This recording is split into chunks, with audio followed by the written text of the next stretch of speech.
Welcome back to Numbers on the Board. Numbers on the board, yes. We are here to talk hoops, man. Shout out to Charles Hamilton, wherever you are. I hope you're doing well, brother. Shout out to Charles Hamilton. Yep. Shout out to to Charles. No, I don't. Y'all don't remember? Only I could get away with something like this. See, I had a little fling with a girl out in Queens, but it ain't nothing like a Brooklyn girl. Y'all remember that? Oh, that's from the blog era, man. Shout out to Charles Hamilton. I'm too young. Sonic the Hedgehog was like his little. He was dope. He suffered from like mental illness. He had mental illness at a time where it was not a topic of conversation, but can produce, rap. He was really, really, really, really dope. So shout out to Charles Hamilton. Wherever you are, I hope this video gets you and that you're doing well, brother. Be sure to leave a like on the episode. Subscribe to the channel if you're new around here. Between last episode and this episode, the Spotify Wraps came out. Yes. So we got to see how many of y'all really rock with the show, specifically on Spotify. So the Apple users or the YouTube-only viewers, sorry, we ain't got a lot of love for you today. But for the people that have been listening on Spotify and been tweeting at us all of the different things, we top 5, top 10, number 1 on your most listened to podcast is let you know you really appreciate it, man. Yeah, that's amazing because I didn't even have a podcast on my Spotify Wrapped. Damn. I only listen to music on Spotify. Do you ever listen to any podcast ever? Wait, are they together? Or are they Yeah, separate? that's what I was gonna say. Yeah, I think they're separate. They are separate, but they're the minutes combined. So like I had 30,000 minutes, it said, but only 3,000 of those minutes were music. The other 27,000 was podcasting. Wow, see if I were to do it, it would probably be flipped for me. Mine would be heavy music. And Mine would be 0. I don't listen to podcasts through Spotify. I listen to all my podcasts through YouTube. Yeah, same. If I do listen to someone talk, it's gonna be on YouTube. Even when I'm driving, just the YouTube, and I just sit the phone on my lap. Yeah, when I go get a haircut, I'll find something to listen to on YouTube and just put it and just play it and just listen to it.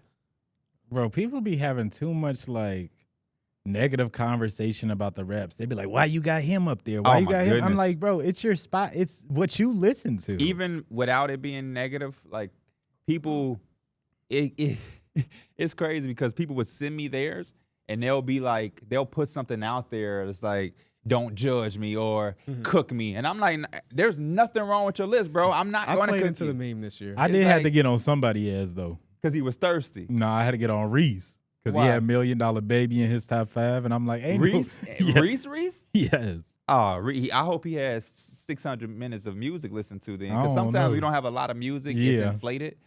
But yeah, I remember that one dude who I commented on your post. Mike posted his post of rap. You could see his list clearly. Dude says, how like that one, but you ain't got Kendrick.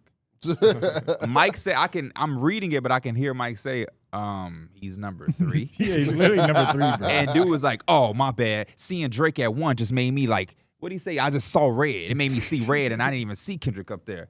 And I'm like, "You thirsty as hell." Which is so crazy because most Americans who listen to hip hop is gonna have Drake at like damn near in the top 2. Drake just has such a big catalog too, where it's just like, I'm actually kind of surprised too, because I think for the last couple of years, SZA been making my list, and she didn't really have that much music before. Yes, like she just literally dropped her recent album. But like Drake is one of them people where his song just always pops up because he just has so much in my damn like list. When I see Drake, my library, wasn't surprised.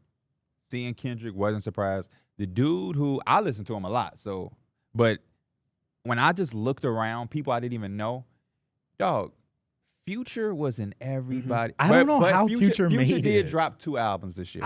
So I don't know if that maybe it was part of the like that too, where it's kind of included. Oh yeah. But I was like, I don't really know how Future's in my top. Kanye was in there, and I was like, that makes sense because I listened to a lot of his like 2000 stuff. Okay. Where it's like Graduation, Late Night Registration, College Dropout. Like I blast that shit a lot. Yeah, Kanye is normally my top 5. Seeing Future in that definitely threw me off a little bit. Yeah. DJX said that he barely made it to my top 5, so I don't know who was supposed to be there. We'll never know. I'm surprised V's wasn't in my damn top 5 from He this was year. in my top. Was he in my top 5, or maybe his album was in my? No, V's was in my top 5. I also felt like analytically it was off. I felt like this year I listened to like Big X the Plug, SZA a lot more than I listened to Future. But was that like more recently, or was that like at the beginning of the year? It was more definitely more recently. Yeah, you do not know Big X the Plug at the beginning of the year. No, it wasn't. But like I feel like I've been playing his music just riding just in the car. The one thing I will say, I looked at my list and I was like, man, this shit seemed off a little bit too. But then I went to my library and that shit is not off. Oh. Because I saw Gucci at 3 and I'm like, how is this? How is he number 3? And then I went through like bro, there is a midsection of my recently downloaded songs and it's all these old Gucci mixtapes. And it was like, then it broke it down. If you look deeper, it tell you like the months and stuff. And it told me like in the summer, and I'm like, yes, I did go on the. So that's because you're an Apple user. We don't have that on Spotify. Apple. Oh, y'all don't. Okay. They don't break it down by months. My Spotify numbers are like Reese's. They're inflated. Like there was a Future song in my top 5 played songs, and I can't tell you one lyric from it because I played it. I might have played it twice, and like I'll walk away from my PC. The only time I use Spotify is on my PC. So if I play some shit and I walk away, they count it like. Yo, he really listening to this song. And I'm like, I don't know 2 of these songs in my top 5. I don't know. My number 1 played song on Spotify was a YoungBoy song. I'm like, which makes sense. No, there's no way. He dropping some new music, by the way. He is. Of course he is. He is. Let's drop the mic. I wanted to ask y'all, do y'all have an NBA cycle in which, like, every year you get your whole full? I'll just start with mine. And it starts with the Lakers. It don't got to be y'all home team or whatever team y'all root for, but like every year it feels like the Lakers have a stretch, or it might even be a week, 2 week, where it's just like this is their team. Like they can actually make a fight for the playoffs, and then it's another like 2-3 weeks where it's just like this team can't really do anything. I'd be surprised if they fight for like a play-in spot. Fight for the playoffs. I didn't know that was what like your expectations were. So at the beginning of the season, you didn't think that was a playoff team? Well, no, for sure. But I thought that you're saying fight for the playoffs. Yeah. Oh yeah. Y'all started off where y'all looked like y'all were a lock for the playoffs. But even before the season start, and that would be my answer to the Lakers, because I just made a Lakers video like 2 days ago, and in the middle of the video, I'm like, this is actually my 4th. This is like the 4th or 5th year I'm making the same exact video, except this year it's a little earlier. Yeah. But y'all definitely, I say y'all as an organization, players and fans, y'all be telling us that it's championship or bust. So to hear you say, that's why KB reacted and say, fight for the playoffs. No, y'all Mr. Championship. I'm a little bit more realistic with it. I didn't think this team was going to fight for a championship. Like, I thought the best we could do is be in like a top 6 seed, and we're like literally locked for the playoffs. But again, we're looking like a team that's trying to fight for a play-in. The interesting part about y'all, though, and I guess this is kind of even, this is not even drop the mic. This is part of the episode. Yeah. Y'all have no more fingers to point. You can't do Russell Westbrook in. We all know D'Angelo Russell ain't playing basketball. I seen KB tweet. I'm pretty sure you tweeted about it because, I mean, some people are looking at J.J. Redick, but it's just I can't look at him. You can't do that no more. No, I can't look at J.J. Redick. You did Frank Vogel in after he won a championship in his first year. You did Darvin Ham in. I'll be damned if we let y'all do that to J.J. Redick. LeBron finally did it. He said it's not coaching, it's us. It took him 4 coaches to do it, but he finally fucking said it 2 nights ago. It's not coaching, it's us. And yeah, there's a small section of Lakers, because I don't want to put a blanket over it, but a small section of Lakers Twitter that's like, yeah, JJ wasn't the answer. And maybe he's not the answer. I'm not even saying that he is. We only, a fourth of the way through his first season. But you can't say that Frank Vogel was the answer. Then Darvin Ham wasn't the answer. And now JJ's not the answer. That means that if that is all true, that means you got the worst hiring staff in basketball. History. Which means that it's still Rob Pelinka's fault regardless. Right. It's still him, whether it be the roster or the way he's hiring these coaches. In Darvin Ham, obviously he had like a small sample size being the head coach with the Lakers, but he got his little time in. J.J. Redick, I watched the presser last night after the game, and he looks like a first-year head coach. Like it was a very fairy tale beginning, or just like a magical beginning, where it was just looked all perfect. Looked like he was the best, like one of the best head coaches we could probably get. And at this point, he's just like, it's the total opposite now. You know, that's why I don't think it has anything to do with him, because that first part of the season, y'all was pumped up. People want to come out the gate doing everything that's right. Now this is the part of the season where the best teams are playing the good basketball, because it's the second time seeing an opponent. It's the hard stretch of the year where you got to get up and compete. You got to fight through some adversity. And this is the Lakers thing. Y'all don't fight through adversity at all. The minute some shit, that stretch where y'all started off great, then I think y'all went like 1-6.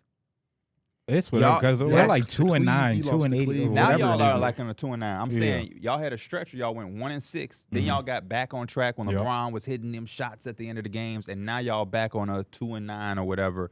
And it's like, that's the story of the Lakers. When y'all face some adversity and things ain't going like it was at the beginning of the season, y'all gonna fold. JJ said in his game after the Miami Heat in that presser that before the game started, he gave the team 4 fouls that they could commit. Off-ball fouls. I thought that was at halftime. To play aggressive. Yeah, well, he wanted them to play aggressive, and they used 0 of them. Yeah. And then last night, we all watching this game where it's them versus Atlanta. Shout out to Atlanta because we got to talk about them because they've been on a little streak there. Welcome to Atlanta where the players play. Bron has one of his best games of the season. Yep. We watching this together, and he tweaked his ankle at the end of regulation, and he still went into overtime and had a good overtime. Anthony Davis had 22 points in the first half and so on and so forth. Gabe Vincent had his best game as a Laker, and y'all still walk out of there with a loss. And that's just got to be so damn demoralizing because you got a lot of the things you needed. Unfortunately, y'all got outscored on the bench like 60 to like 13 or some shit like that. But it's always been the roster. Another thing JJ had brought up, and I think it kind of reminded me what was going on a little bit with the Bucks when I had brought up, like, is it a positive when you kind of look back at some of these games and you were just right there? Because JJ talked about the Thunder game, the Magic game. Those are literally the games he brought up, and it's just like we had enough to win those games, we just couldn't pull it out. You know? Yeah, I mean, at the beginning, yeah, you can look at it as a positive, but when it keeps piling up and you keep coming up short and those losses just keeps the pile on and you keep falling down the standings, at that point, it's like, no, we got to find a way to close out games. Like, we have Anthony Davis and LeBron James. Yeah. We shouldn't be struggling to close out games at the end. Franz Wagner ended y'all season. Man, we started off so hot, and it was scoring the ball, too. Now we're like, did something, Anthony Davis. Now we're like bottom 10 in offense, bottom like 3 in shooting the ball from 3. Like, we just can't keep up with some of these teams. Bottom 3 in defense. Yeah, like y'all 27th we can't keep up with some of these teams. Bro. I mean, and like y'all rock star status on offense. Yeah. The transition defense in that Atlanta game was probably some of the worst transition. I'm talking about the Heat? Bro, y'all was getting dogged. Yeah, I can't believe you talk about the Hawks game. Y'all just lost by 41 to a team that has not been impressive to us. And that game was another, like, the game before that, y'all had 80 points. Yeah. Both them games, too. Points. Yeah. And this is another thing with JJ Redick. It's not on him, but, like, I think this is just part of being a first-year coach. He don't got the personnel for some of the defenses he tries to run. We don't have, like, we just don't have no back line of Anthony Davis's consistency at the top of the key. Let me ask you a question. How does that point to what is he should do then? How do you say that's him being a first-time head coach? I think it's just adjustment because it hasn't been working damn near all season. So right now they do bring him to the point of attack a lot on pick and roll. So you're saying let's just put him in full drop and treat him like he's Rudy Gobert to protect the paint. That's what you would want to see. At this point, it might be better because they're just walking to the paint, and it's Gabe Vincent as a back. It's Max Christie as a backline defense. But I think it also depends. You have to have guys who's willing to fight through screens too. I have a center that's playing drop coverage. I don't think you want that. We got to. Yeah. Anthony Davis is a lot better in drop coverage than Cap, though. No, absolutely. But the drop coverage is just, I don't know. I just think you got to have the right personnel to run drop. Defenses. Yeah. Or have one of the best defenders in the world, which in most times it feels like y'all do with Anthony Davis. But also that game, and then the game versus Miami, we half watched that on playback, and then I went back to watch it again. Like, how the fuck did the Lakers lose by 41 to Tyler? Well, Tyler Hero 7 threes in the third quarter. Yeah, he did. But just in general, the effort level, even from Mr. I never won a DPOY somehow, the defensive intensity was almost at a 0 from the very first tip. And it's one of the main reasons, not Anthony Davis himself, but one of the main reasons, because that thing, if my back line, my all-defensive caliber defender is not doing that, why the fuck is Gabe Vincent going to play great defense if the thing that's supposed to be holding me down is not holding me down? No, I agree. I already know, like, one person can't hold down a defense. It takes a collective. Even if without a great defender, it takes a collective. Y'all don't even do shit the right way on offense. We don't. Our offense looks way different from the first 10 games of the season. So that's what I'm saying. I don't know how. And again, it's not to make JJ Redick exempt of everything. But again, this is the third coach we're talking about now. I am done talking about the fucking head coach of the Lakers. Miss me with the shit. The team fucking sucks. It's a terribly constructed team. Y'all mismanaged all of the assets that y'all did have. Y'all drafted poorly, knowing that you have LeBron James, who we've never seen in his entire fucking career have talent be developed. And y'all went and got 19-year-old kids through the draft, knowing y'all weren't going to develop them. These are first-round picks that y'all had that y'all just fucking wasted. It is. Y'all went and traded for Russell Westbrook because he was a fucking name. Frank Vogel is when you win a championship, man, I feel like that's supposed to give you the most leeway ever. Y'all said, no, fuck leeway. LeBron and Anthony Davis hurt, so you still should be making the playoffs. I went back and I looked at the roster because I'm just like, man, I cannot believe Frank Vogel was let go like that. A lot of those dudes are out of the league now. Bro, y'all had Rondo, Melo, 78 games from Russ, 76 games from Malik Monk. The next guy is Carmelo at 37 playing 69 games. Dwight Howard played 60 games. Nice too. Carmelo and Malik Monk was given some of their best Trevor basketball. Ariza was on this roster. Isaiah Thomas came and played 4 games with y'all, and y'all fired him? And then you bring in Darvin Ham. And I don't even got to – just bringing up his name made you laugh. Yeah, it didn't work out so like well with Darvin. Hard on them boys. The last thing right. Hold up. Oh, man, go hard on them. Mr. Hands in the Pockets, chill guy. Chill guy, Darvin Ham, man. Yeah. That don't even sound like a real soundbite. So it's like, come on, So man. real, too. The last thing I want to hear is about a coach. And Go this hard is on why them boys, man. a lot of us, we like JJ as a player, his content when he was in the media space. We was like, go to the Hornets.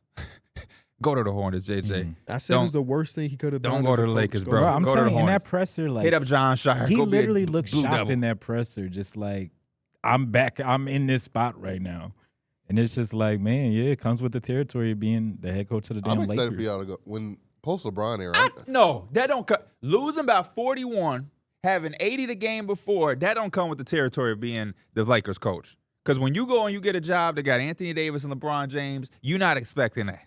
Yeah. You got to have more That's usually context the than losing conversation by start with 41. Anthony Davis and LeBron James, but it's also a lot after that just is not there. And it don't help that Austin Reeves is out too. As of right now, y'all have been the luckiest team in basketball, too. So, shit, it might be even worse than what we're seeing right now.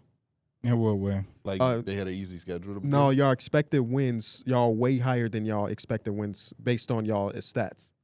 Oh, Franz Wagner again. Anthony Davis missed those free throws. Franz Wagner iced it, and things have been downhill since then. Yeah, you just can't get a damn stop. You just can't. 2-7 in the last 9. What are y'all? Are y'all still 9th? Y'all 12 and 11? Did It's y'all like drop 9th or I think 10th, they're one of 10th. them. 10th? And one of the things that I continue to talk about with teams like the Lakers, and I'll say it over and over, it's different when we're talking about the Pistons, the Rockets, or Hornets. These are teams who their goal is to make the playoffs. Y'all goal ain't to fight for the playoffs. Y'all goal ain't to make the playoffs. It ain't to win the first round. Y'all have legitimate expectations that are like y'all are so far from, and because y'all have mismanaged a lot of the assets y'all did have, now y'all in a position to where y'all have to ask yourself hard-hitting questions. And because Rob Pelinka is going to eventually be on the hot seat eventually, you as a fan and the rest of y'all fan base, y'all have to be worried that he might mismanage the next set of assets y'all have for the future of post-LeBron to save his job. I would pray that Rob Pelinka don't use a 2029 or 2031 draft pick for any of these trades at the deadline, because I'm sorry, there is no Trae Young ain't walking through the door. Who else? That's really it. Jimmy Butler. Jimmy Butler's the only other one. What is he doing on this team? Nothing. All right, I'm just saying like that he's the only guy that don't give up should be these available. picks. Don't give up these picks for Jimmy Butler, I love Brandon Ingram, but he's But then not helping that y'all. comes to the point where, like, the question is, why does the season matter then? If we're not using those picks, then why not try to maximize the assets that we do have and say, trade away Anthony, trade away. Maybe it's never Bron. mattered, KB. Maybe we just been fooled. Maybe when they set up there, and maybe I should have trusted my gut because I came up here and I said it. When they showed us that Bronny was gonna play in that knew game you was one, finna go I'm there gonna come too. back. And I sat up here and I said, man, they ain't serious about winning. But then they started off good, and I allowed that thought to kind of go to the back burner. Hell no, P. Trust your gut. When they did that, all love to the James family. I love LeBron. That does not show me serious of winning. It wasn't just that one game. It was a couple other He moments. played in did the in the Cavs Cavs game, game too, in Cleveland. And now he's got, a sprained ankle or something like that. It was Something like that. heel contusion. That was the focus. And I'm not saying you couldn't do both, but it was such a I don't even know what to call it. It was such a parade of it. It was just like it was a distraction. I guess, if you want to call it something. To get back to your original question, I don't really have a cycle like that as a Bulls fan because every year I go into it knowing that we're probably not going to be good. So, like, I always get excited for the season, but I think that's more of just, like, I'm an NBA fan, so, like, my favorite team gets to hoop. But I don't remember the last time I went into a Bulls season thinking there was a chance of anything. You haven't went to any other teams? I know. I mean, I think that first year when we had Lonzo. I didn't go into that season thinking we were going to win it, like, be great. Oh, not a championship, but I was excited for us to be really good. But then once Lonzo got hurt, then it just went downhill. They were 10 times better than I expected. I really didn't have much expectations for that year. What about a player? Is there a player that you're like, oh, yeah? And then it's like, oh, okay, yeah, it's the same. Patrick Williams, every year since his rookie season. As of recent, it's probably been Jaden McDaniels. I've been expecting an offensive leap. Still a good player. A team, though, is like kind of like these young teams, to be honest with you. Not that I came in with super crazy expectations, but some organizations you look at and you've seen them not be good for so long, and you just kind of want to see a different standard of basketball. And they be like, we ass again. Yeah. Nothing changed. We ass again. Very little player progression. We are potentially in the middle of the worst season of all time. But nobody really cares. Like the Wizards. Right now, I was literally just looking back at their record because I haven't really been crazy looking at their games, but I just want to see how they were doing. 2 wins, right? Both of those wins came like against the Hawks. 2-16 or 2-18 or something. 2-18, and they had this is one of the worst starts in NBA history. Not even just by record, but by point differential.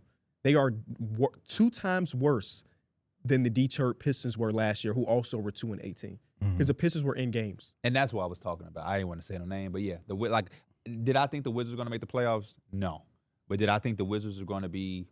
What's the losing streak? 16. It's 16 right now. They're almost that team that they didn't want to be. Yeah, because I was literally thinking the same thing. They're losing by an average of 17 points per game, by the way. That's ridiculous. Looking at their record, I was like, I knew they was going to be bad, but it shouldn't be teams where you're losing 16 games in a row. For sure. When we talk about the NBA having all of this talent, and it's the most talent, yeah, I agree.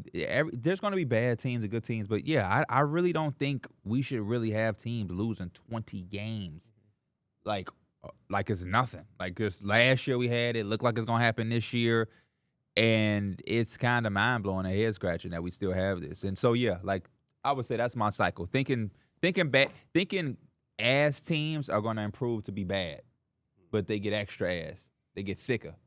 I was going to do this the other day. Completely forgot. These teams that start off this bad, like the 76ers in 2015, 2016 started off 0-18. The New Jersey Nets in 09, 010 started off 0-18. Then it goes downhill from there. The only bright spot is, of course, you get the draft pick that turns into Ben Simmons and so on and so forth. Can I ask you something? You got the team in front of you? I can look it up real quick. Well, can you tell it? Because the 76ers, they were bad and ass too, but like from a roster perspective, there was nothing for you to be like intrigued by, if I can remember. The Wizards have legitimate NBA players. Yeah. So right now, they had rookie Jahlil Okafor. They had not better than Jordan Poole. Technically year 1 because Nerlens Noel missed his first NBA season. So Nerlens Noel. And then like guys that ended up being decent, 21-year-old Jeremy Grant, 23-year-old TJ McConnell, 22-year-old Rashawn Holmes, 36-year-old Elton Brand is on this roster. Christian Wood is on this roster. So guys that eventually went on to have long NBA careers, but nobody was really watching this thinking one of these guys is going to be great outside of maybe Jahlil. Didn't really pop off until they got to their next team. Exactly. Too. So that team is, they were trying to be bad. The Wizards are trying to not be that good either, but Jordan Poole is better than anybody you named on that team. Same with Kyle Kuzma. I think Bilal Coulibaly. I'm sorry, Kuzma stinks, man. No. Performance-wise, he's been awful, but we know Kyle Kuzma as a fairly above-average NBA talent. Sure, yeah. Corey Kispert, I think, is a lot better of a player than a lot of those names you name. So for them to have the same type of success is kind of strange. And also back then, being really bad was really good because you pretty much guaranteed you the first overall pick. 25% chance, yeah. Now it's like they could do all of this and still end up at 4th. Yeah, so. And I'm a believer that I don't see anybody in this draft that changes anything significantly for the Wizards. Cooper Flagg is good, but he missed me with generational. Generational probably is a stretch. Yeah, he's not. I think even if I'm his parents or his agent, we want to go to like the Pistons. I think Cooper Flagg is good with other good talent, but like to say Cooper put Washington on your back. Take us to that's a lot to put on. It would be very weird if we had generational 2 times in 3 years. Yeah. With Wemby and now Cooper Flagg. It's just it's unrealistic. Can he be great? Obviously he can be great. But generational was like Bron. Generational is what Wemby could potentially be. They use the word it's being used too because, loosely. Like the word generational means once in a generation. So if we get 5 of them in 6 years, it ain't generation. But yeah, I think Cooper Flagg is going to be damn good. I think he's going to be really good. But I think you're going to set him up for failure if you're a Washington Wizard type team, thinking you're going to put the franchise on his back. I like him better there than like he reclassified, by the way, too. So he's 17. So he's young, yeah. So you're going to put the state of the franchise on a 17-year-old back? That's unfair. He might as well get chosen one tied across. No, he might as well go his ass back to Duke for a second year. I'll go back to Duke before I let y'all do that to me. Tell their ass, hey, I'm not entering until I see the draft lottery results. Because y'all got me twisted if y'all think I'm finna go over there and be losing 20 games in a row looking like I can't hoop. Hell no. Hey, y'all young players, forget what Twitter and social media is saying. Uncle P ain't judging you. Cooper, if you got to go back to school, homie, you get $5 million NIL dollars. I was about to say the NIL money basically NBA contract. Don't let them fuck up your career, forcing you to go somewhere that don't care about what they should have been caring about. Can you imagine a first overall pick doing? Because Johnny Furphy walked into our room and said, "I don't know if I'm gonna be in this draft yet." Can you imagine Cooper Flagg does something like that? Yeah. I would first overall pick. Man, they lucky I'm not an agent. I will be advising a lot of them to do it. We're gonna wait, or we're gonna do John Elway, or shout out to the big homie Peyton's brother, Steve Eli Francis. Hey, said, "I'm if not you going." draft me, I don't do it. Well, Alex Sarr did that last year too. Yeah, but he did it in a. He did it the right way. Yeah, maybe he should have went. Cooper Flagg. Right. Cooper Flagg need to come out and stamp his flag and say, I ain't going here. Yeah. Because, I mean, I know people going to be like, hey, that's the game. You got to go. Nah, hell no. This is different. What about an NBA where there is no draft? All of these guys become free agents. There's you no go sign to where you want to go. Every kid's dream is to go on that stage and put that cap on. Yeah. They do that in any sport? What? There's no sport where they do that. Hell Yeah. Hell no. I guess soccer in a way. I don't know nothing about soccer, but I've never heard of draft, so. Yeah, no. It's kind of the way it is. You get the wonder kid. I do go through cycles with is Haliburton. He's looking good the last 9 games. Yeah. What's the 23 cycle? points. Like, sometimes he's very good, but then you're like, oh, he had the slump, then he goes right back down. Oh, for this season, you for this season, yeah. It's like it goes up, then it goes down, then it goes. Like, it's literally he's an up and down player where you consistently think he's out the slump, but then he goes right out and gives you 6 points. I thought I screenshotted. The last 9 games was like 23 points per game, 8 assists, and then shooting very efficiently. So let's hope that this is the trajectory for him. I hope it's going up. Because the beginning of the season was so rough. 22 points per game, 8.3 assists, 50% from the field, 42% from 3 in the last 9 games. Mm-hmm. If he does that for the rest of the season, that's back to not because he was averaging like 25 and 12 at one point. Yeah. Mm-hmm. But the tough thing for them, it went from the Tyrese Haliburton ain't playing good conversation to like the team is the same record as the Bulls. Yeah. 10-14 or something like that. There's a lot of basketball left, but they have to start actually. This is a team that went to the conference finals last year. Mm-hmm. Mm-hmm. Yeah, that's a huge regression for you to be competing with the Bulls on the standings to now. The Bulls and the Pistons. Yeah, and last year you were in the conference finals looking like this next team that's going to be taking a big step in the Eastern Conference. Mm-hmm. You spending money like it too. Yeah. So they re-signed everybody. It's good to see Tyrese Haliburton kind of getting back to his normal self, but outside of that, we have to focus back on the Pacers getting back to playing their brand of basketball They're and winning games. 3-11 on the road. I mean, a lot of that is Tyrese hasn't been good on the road until recently. Yeah. But damn, I didn't realize it was that bad on the road. Sheesh. Who's Mills Man's of the Week? This week it was. Do y'all have a guess? Me and KB actually talked about him last night. Oh, so go ahead. But I don't know if he'll know who I picked. I didn't tell him who it was, but we was like just talking passively about a guy. I know the NBA Player of the Week, Harrison Barnes. I remember what dude said in the chat. Angelo said in the chat yesterday. He won Player of the Week and gave up. Yeah, that was actually crazy. Shout out to Angelo, the Spurs fan. But this week it was DeAndre Hunter. That's a good one. He's been on a tear coming off that bench, man. He's turned into like the spark plug scorer. Last night he torched the Lakers. He was so damn good that he forced Anthony Davis and Gabe Vincent to run to him on a dribble handoff. Left Trae Young wide open. Trae Young iced the game. So I just think DeAndre Hunter has really evolved his game. Has become a very exciting bench player. He's definitely inserted his hat into that 6th man of the year conversation.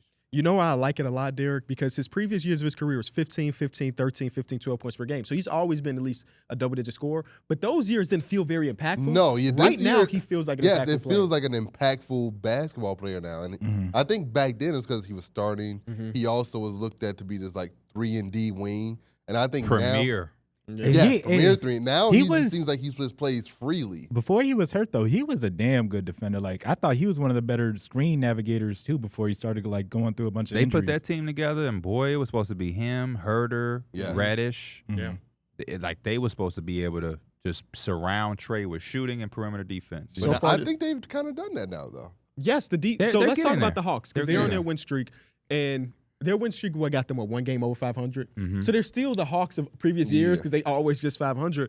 But their identity has shifted. We talked about this on Playback a little bit last night, Playback TV / Enjoy B-Ball, where you look at a Trae Young-led team, you think this team's going to be an amazing offensive team. They're going to be ass on defense, and that's going to be good enough for them to stay 500.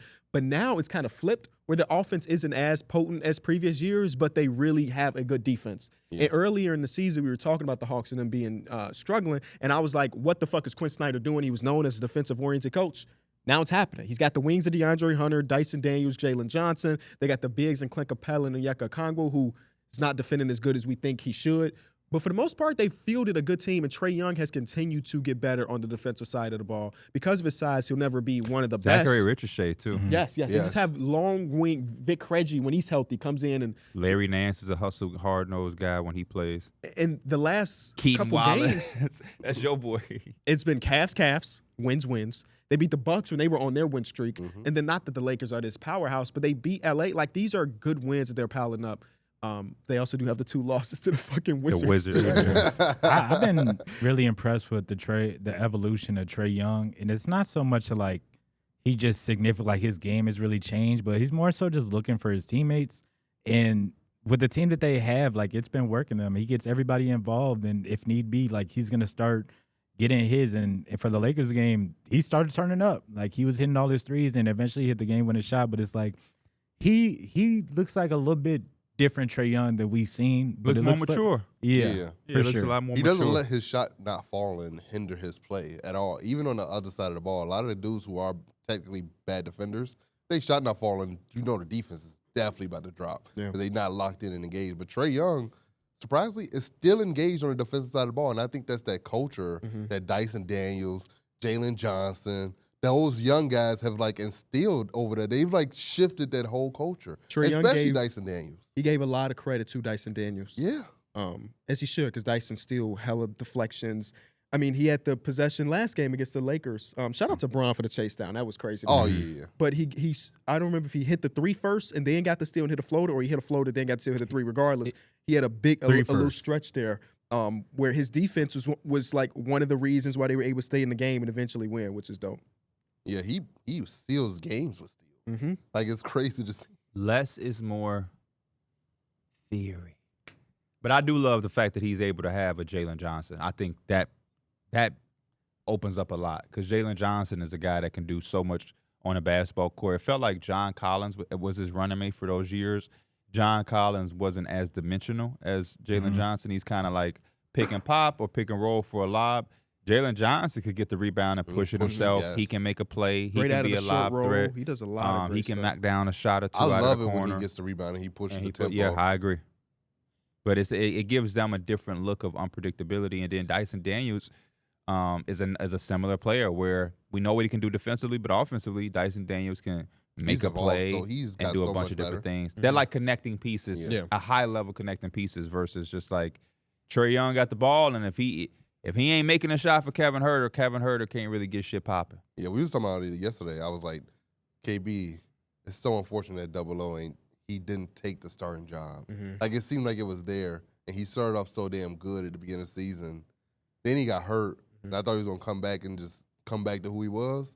And then, unfortunately, he isn't bad. He's not but he hasn't outplayed Clint. Yeah, which is unfortunate because, I mean, I think if they want that, they would rather have it be Onyeka Okongwu so they can keep that young core. Definitely. But Onyeka's defense is just not on the same level as Clint, and it's not even like Clint is like an all-defensive caliber player at anything. Onyeka just has not lived up to that, especially after that career night a couple weeks back where we're like, oh, here it is. It's finally happening. You think it has to do with the size a little bit? Yeah, he is kind of an undersized center, but he also isn't as good as like Bam. Like Bam is an undersized center, but Bam is like fucking elite defensively. He's an all-defensive player. You have to be that good defensively in order to thrive as an undersized center. So if you're the Atlanta Hawks, in this hypothetical world, right? They don't own their own first-round pick for the context for the people at home. You obviously want to continue to do this to make the playoffs, and now that pick that you're giving up is the 17th overall pick, which you care less about. DeAndre Hunter playing this well. Sell high. Are y'all a sell high or let him live? How many? So what is it? Doesn't I he think have like it's 3 like years 17 million. It's a pretty year? big contract for what his production used to be. Right now, if he's playing like this for the rest of the season, the contract ain't that bad. Yeah. But let me double check. I think how it's many around years like left. I want to say it's like 2 years left. So he's got this season, next season, and one more. Okay, yeah. I thought it was 3 years left. I had him on my damn my league team, so that's why I kind of know the contract a little bit. Wow. But I would say Draymond Green is now coming off the bench. Permanently? I mean, Steve Kerr plans to bring Draymond off the bench in order to maximize Jonathan Kuminga. This is from Anthony Slater. Hold that. Let's finish this Hawks because I got some stuff to say about that. What were we saying? DeAndre Hunter. Would I sell high? Depends on the package, obviously. Depends on what I'm selling for. Let's say you can get an unprotected first for him. And salary filler. Yeah. An unprotected first, depending on the team. If it's like I would Boston say Celtics, no. I would say I would sell high on him just because, like, we've seen a lot of times where players just kind of really just get hot, and this could be just kind of the mold for him and it's working for him, but I don't know. I'm also a firm believer, like, it's hard to do this shit for a whole season. You know, I could see a lot of teams buying on it, especially because, like, he's one of them like, he could do a lot more than just score the ball. So I would think teams would be invested in him, and they might throw a first rounder. Yeah, if I was a team, I know they can't, but if like the Bucks could have gotten into the DeAndre Hunter sweepstakes right now, he is a guy that they should definitely be trying to pursue. But would the Pacers pick up the phone? Yeah, why not? Yeah, I think so. Yeah, I think so. I wouldn't be against that. I mean, it's just, and there's like a lot of players, it's not hard to really fit that Pacers system as long as you can just defend because you're going to get your shots.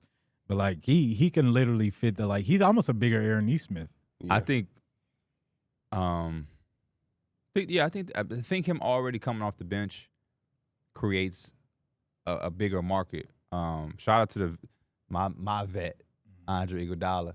He told me, don't let them let you come off that bench, because once you do it, that becomes who you are. Once you in that box, you in that box. So I think I can see the Warriors, the Pacers, a lot of teams, but I'm selling high as well. I'm selling high because I just drafted my first overall pick at this position, and because I'm a team that doesn't have an abundance of wiggle room and assets. So, yeah, you know what I mean? We traded for DeJounte Murray, and a lot of that went to the Spurs. So we got to make up ground, and we have to sacrifice. My team is Jalen Johnson, Trae Young, Dyson Daniels, and now Zachary Richardson. And even if you do kind of sell high on Hunter, you still got Bogdanovich as like a scorer off the bench who could still go crazy. 2024 Bogdanovich been on some bullshit. Hey, he could still. Wow. He might be washed. He's 32. I don't want to say he washed. No, I was gonna say he just got to play with the Olympic team. He got to play with his Olympic team. NBA players are washed at but 32. his ass is looking good in the Olympics. Olympics, yeah. It wasn't that long ago. But you know, you get that boost. You do get that boost. Playing for your home country and stuff. He talking about something. Because who was he talking to? Melo. Melo. Oh, yeah. Holy shit. Yeah. Melo, like, why you say fuck me for? I want to see the Hawks continue to get younger and continue to get more athletic, though. So, yeah, sell high. You got to sell high on somebody. Y'all not trying to sell on Trae. You damn straight selling on Jalen Johnson, because I'll come walk down there to Atlanta and kick in the door if you do that. Well, he got his extension, so he can't get traded. So, yeah. Do they have their pick for this year? I don't think so. No. Because they just used it the year. Right. Yeah. So every in-between year is going to be okay. So, yeah, definitely sell high. Minnesota. Let's talk about that from last night. Draymond. Well, we're going to do them together. Because Minnesota's on a 4-game win streak. And over their last 4 games, they've allowed 90 points, 87, 90 points. The defense is finally coming together. Anthony Edwards said in his post-game interview, I've never seen Julius Randle defend like this before. And Julius Randle was sitting next to him smiling and giggling and stuff. So I guess their chemistry is starting to really work out. But it seems like, at least on the defensive side of the ball, they're really putting it together and maybe getting back to that identity of last season. Yeah, it's just good that they didn't let that whole Randle and Rudy Gobert debacle ruin the season.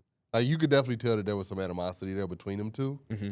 Kind of put that behind them. They talked as grown men, probably in private, and they figured that shit out. And now they didn't turn the season around. They're up to 5th on the year defensively. In the last 2 weeks, they are number 1, but not just number 1. They're number 1 by 5 fucking points per 100 possessions, which is a crazy leap. That leap is the difference between number 2 and number 13.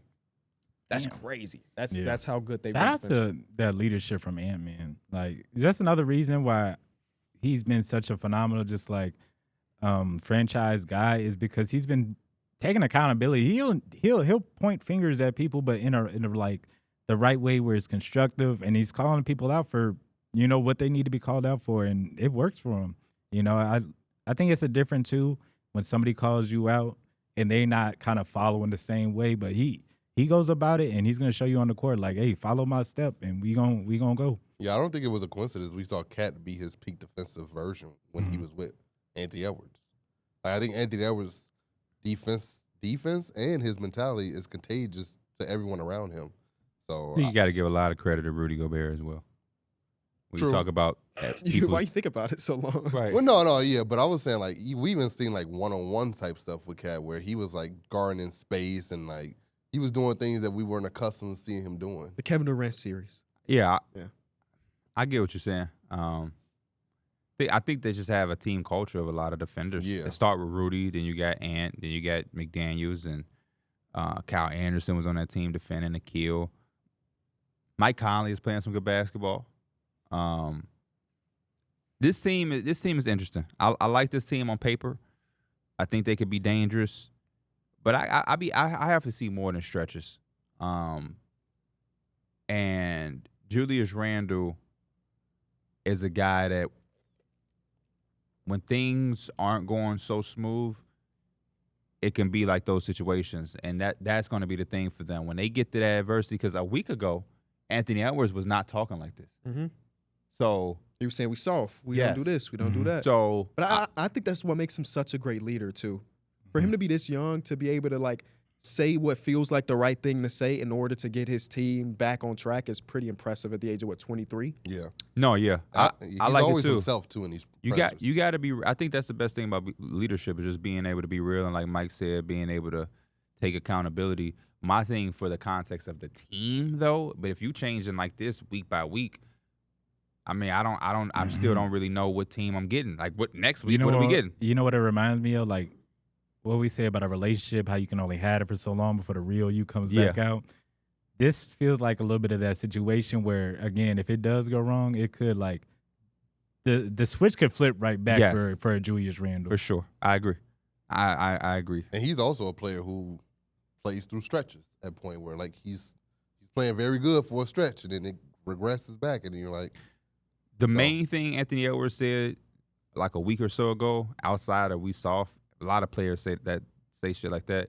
It was the fact that it's like we all playing for like it's so much personal gain here, and that's so real because Julius Randle does have a contract to play for. Naz Reid can be a free agent, and Nikhil Alexander-Walker and Mike Conley, and it is a lot of shit. So when somebody says it and you look and it does match up, that is an issue and a problem. And so I'm happy for them now. They're doing their thing. This is the team I think we all want to see for the rest of the year, especially when coming to playoff time, because they're going to be a team that's going to be a force to reckon with for 7 games straight. But there is the other world where some of those things we've seen just a week ago I can't completely ignore, and I wouldn't advise everybody else to ignore. But I do have high hopes for this team. So, I like watching them. In this 4-game stretch we're talking about where they didn't give up 92 or more, 3 of those teams that they played against were on the second night of a back-to-back. So there may be a little bit of context to why the offense might have struggled. So, like Pierre saying, it's a full season. But as of right now, it's looking good. Let's see how long it can stretch. But now let's talk about this Draymond Green shit coming off the bench.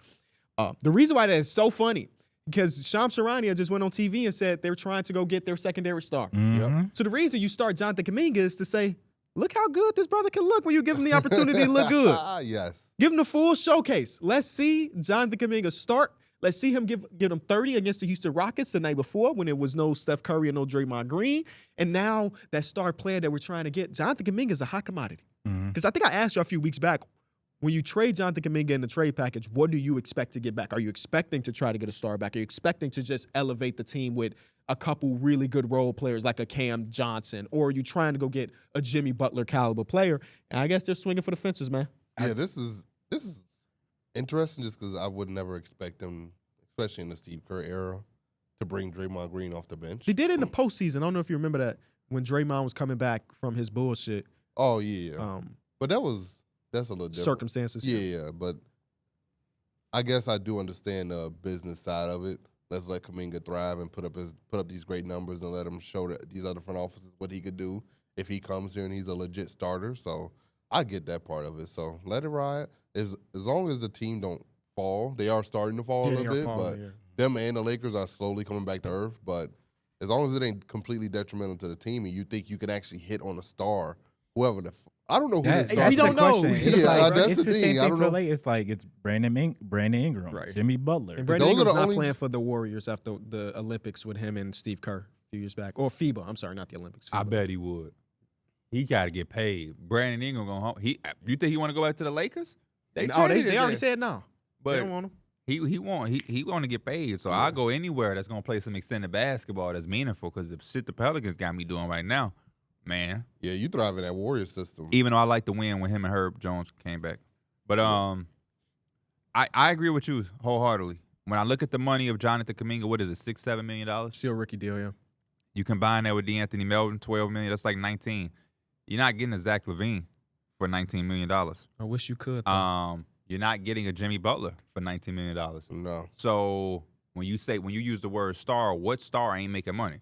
Yeah, none of them. Only way they could make that, they have to include Wiggins, essentially, which I didn't think they would be shopping Wiggins around. He's looking so good this year. So unless it's some shit I don't know and they can bring back a Zach LaVine for $19 million, I just don't know. I don't know. We got to ask Leon.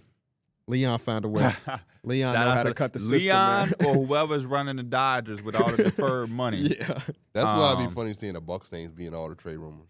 They'll be like, what do they front office know about the second apron that we don't know?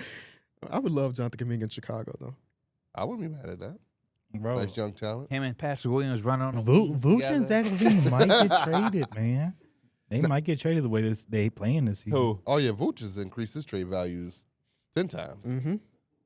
And Zach LaVine is now not looked at as bad now. Yeah. So he should have never been looked at that way. It's always just a contract. People understand. I think front offices understand how good of a player he is. It's just second apron hold us. That's all. Yeah, I'm not paying my third or fourth option $50 million.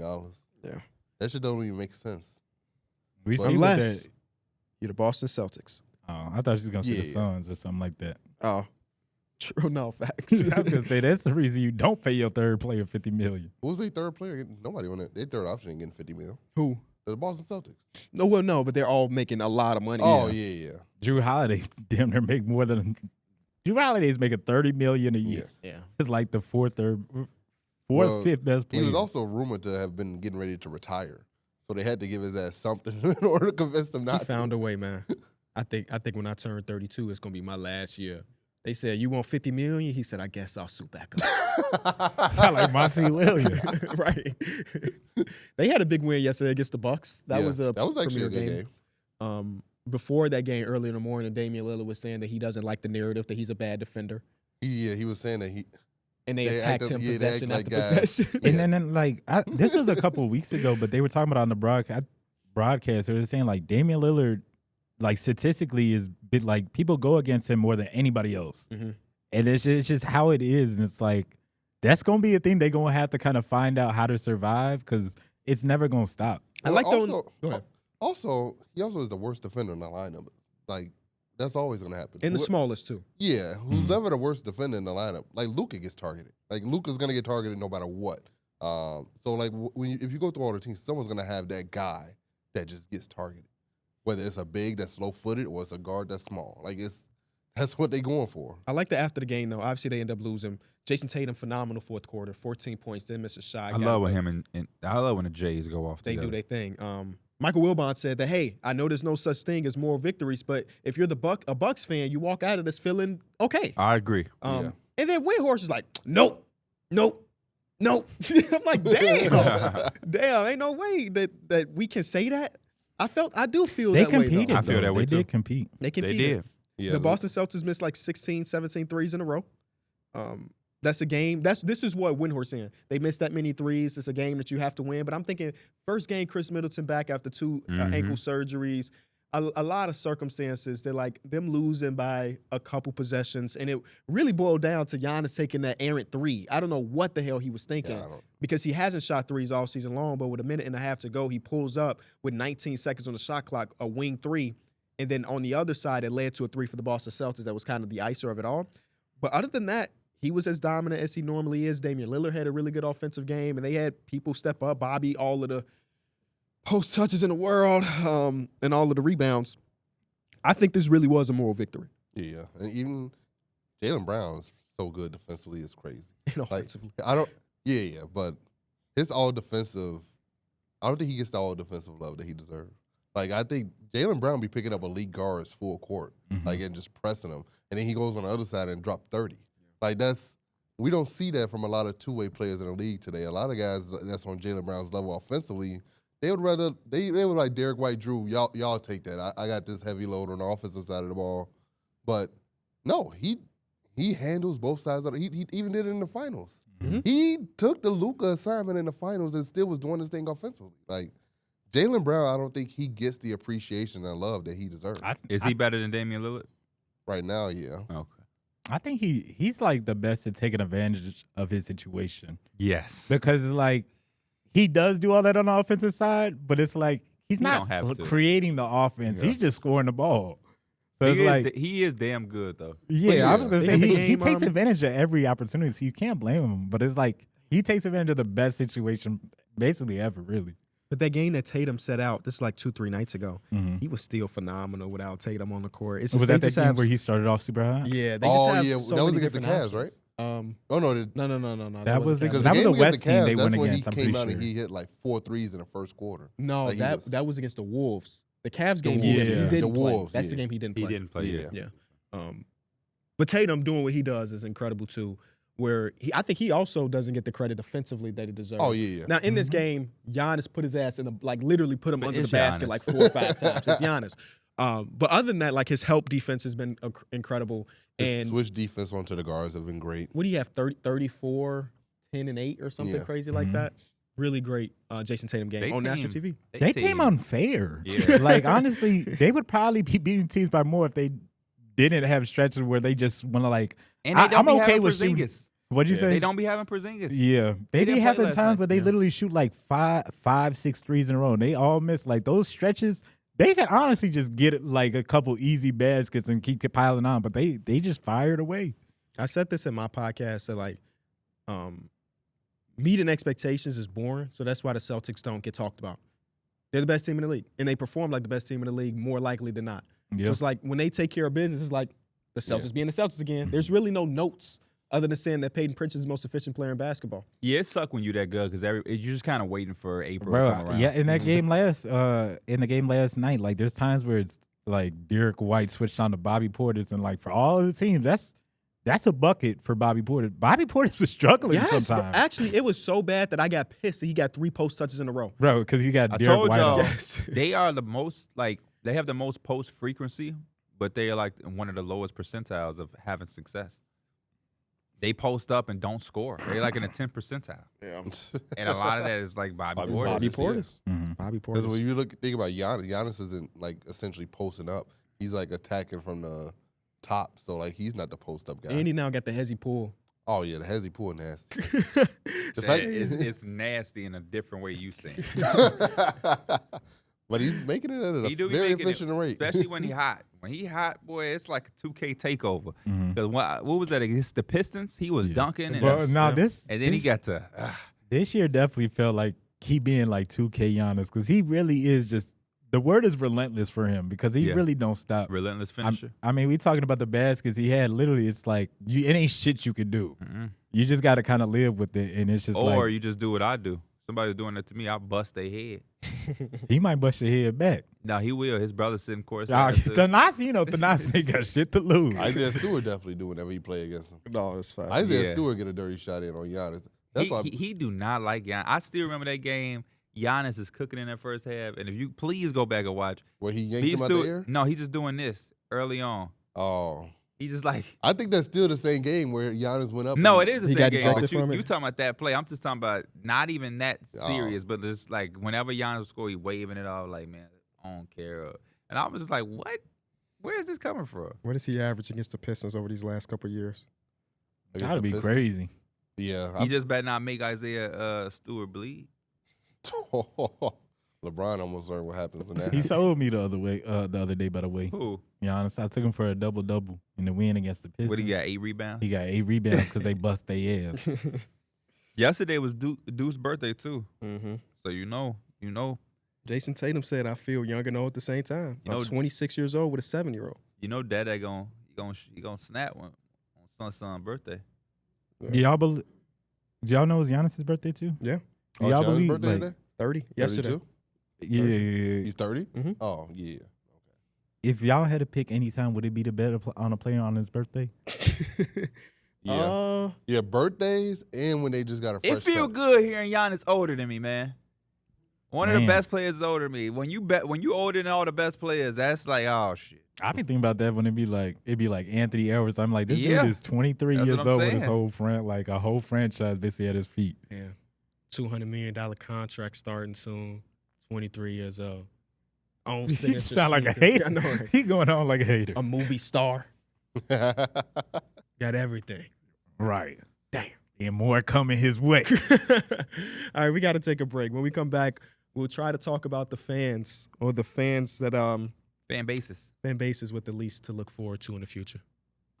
Why should you bet with Caesars Sportsbook? 2 words, Caesars Rewards. Every bet brings you closer to the type of benefits only Caesars can offer. Hotel stays, VIP experiences, sports and concert tickets, and more. It's not just an app, it's an empire. You know, we normally are very optimistic on the show. Mm-hmm. Sometimes you got to turn it on its head. We got to talk about franchises for what they are. And some fan bases don't got a lot to root for. Can I start with a team? Hell yeah, please do. Sacramento Kings. That's when I had put this in the chat. You made it off. I made it off the Sacramento And I think Kings. we kind of hinted at it before the season started when they made the move for DeMar DeRozan. We were trying to say, like, where does this put them in the scale of out west? And we already kind of knew it's like they're still middle of the pack. They're still kind of like behind a lot of other teams. And it just is what it is. Like even offensively, that's where we kind of thought they could shine. They're mid. Like they're just like in the middle of the pack around all that. And we know defensively they weren't going to be there. We knew it was going to be a little bit of adjustment with basically they have basically 3 ball handling scores out there at all times at this point. So it's like it's going to be adjustment for that. And they just don't look like they have much going, and they're wrapped up with their contracts. Like this is going to be their team next year unless they kind of find another way to move a piece. Yeah, unless De'Aaron Fox walks. I don't think he will. Yeah, but which he's not. He opted out just so he could take the bigger contract at the end of the year. But my reason for making this was like, when you look at that team, there's not much hope. They haven't, when you look at the West too, it's like, where do they compete? They're not competing with none of those teams out West. This is a team that 2 years ago, they were a top 3 or top 4 seed in the West. They were looking like they're this new up-and-coming team in the West. They finna be nice, fun, exciting. They had De'Aaron Fox being the clutchest player of the league. Like, then all of a sudden, they just went right back to earth. Like, it went drastically downhill from there. They didn't make the playoffs last year.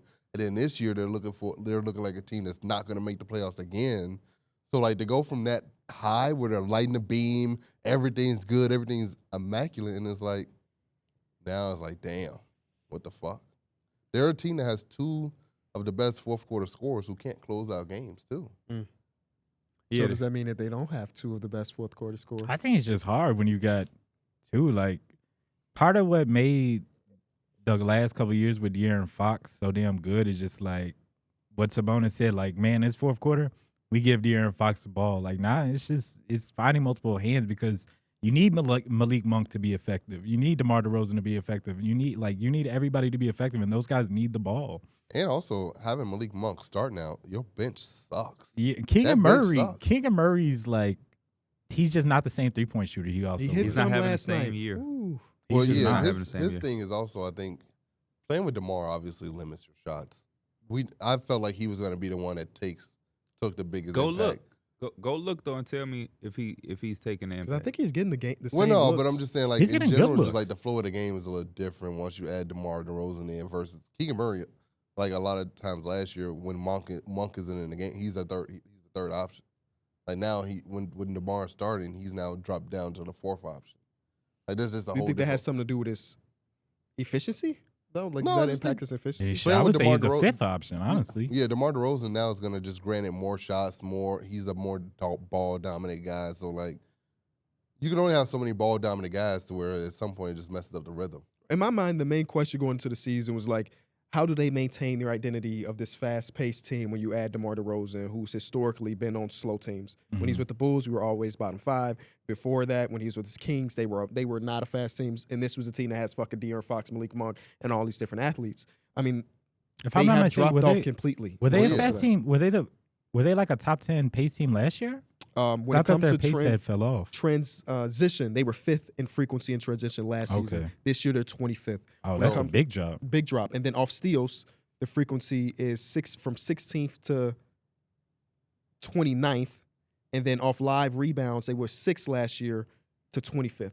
See, So they're just way slower on all aspects of and that basketball. also affects a guy like Keegan Murray, I think, especially when you're talking about playing with DeRozan.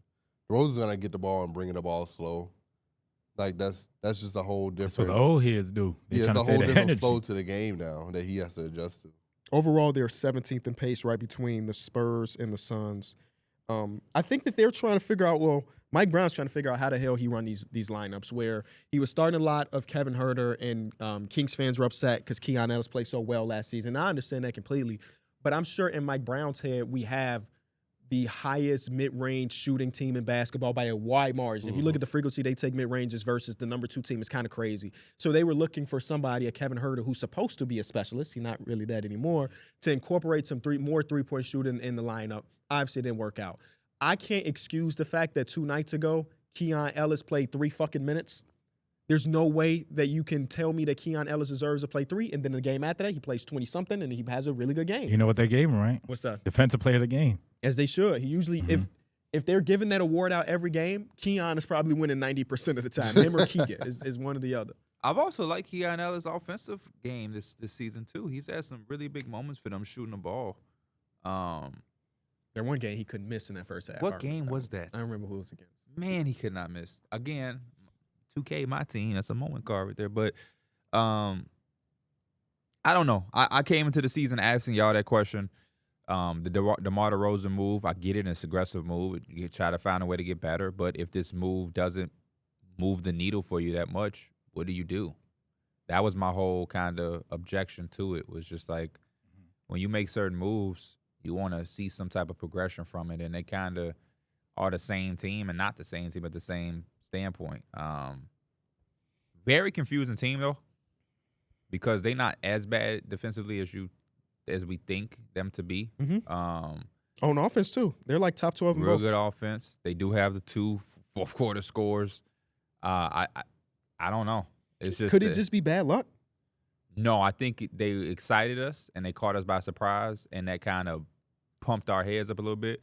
I think on a surface level, they were never a team that we should have anticipated to be as good, because not because of anything to do with them, but because the Western Conference is just that good, unfortunately for them. If they were in the East, boy, They're a top 5 seed. it'd be a sexy team.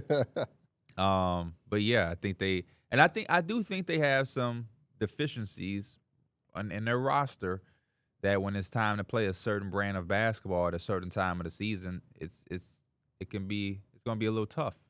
It will be a little tough against some of these other teams. So there still is hope that they can figure something out, though. There's still some slither of hope. It's just sad to see a little bit because Keegan Murray had such a hot start to his career. You love what Mike Brown did for the culture. Obviously, they're going to put him on a hot seat.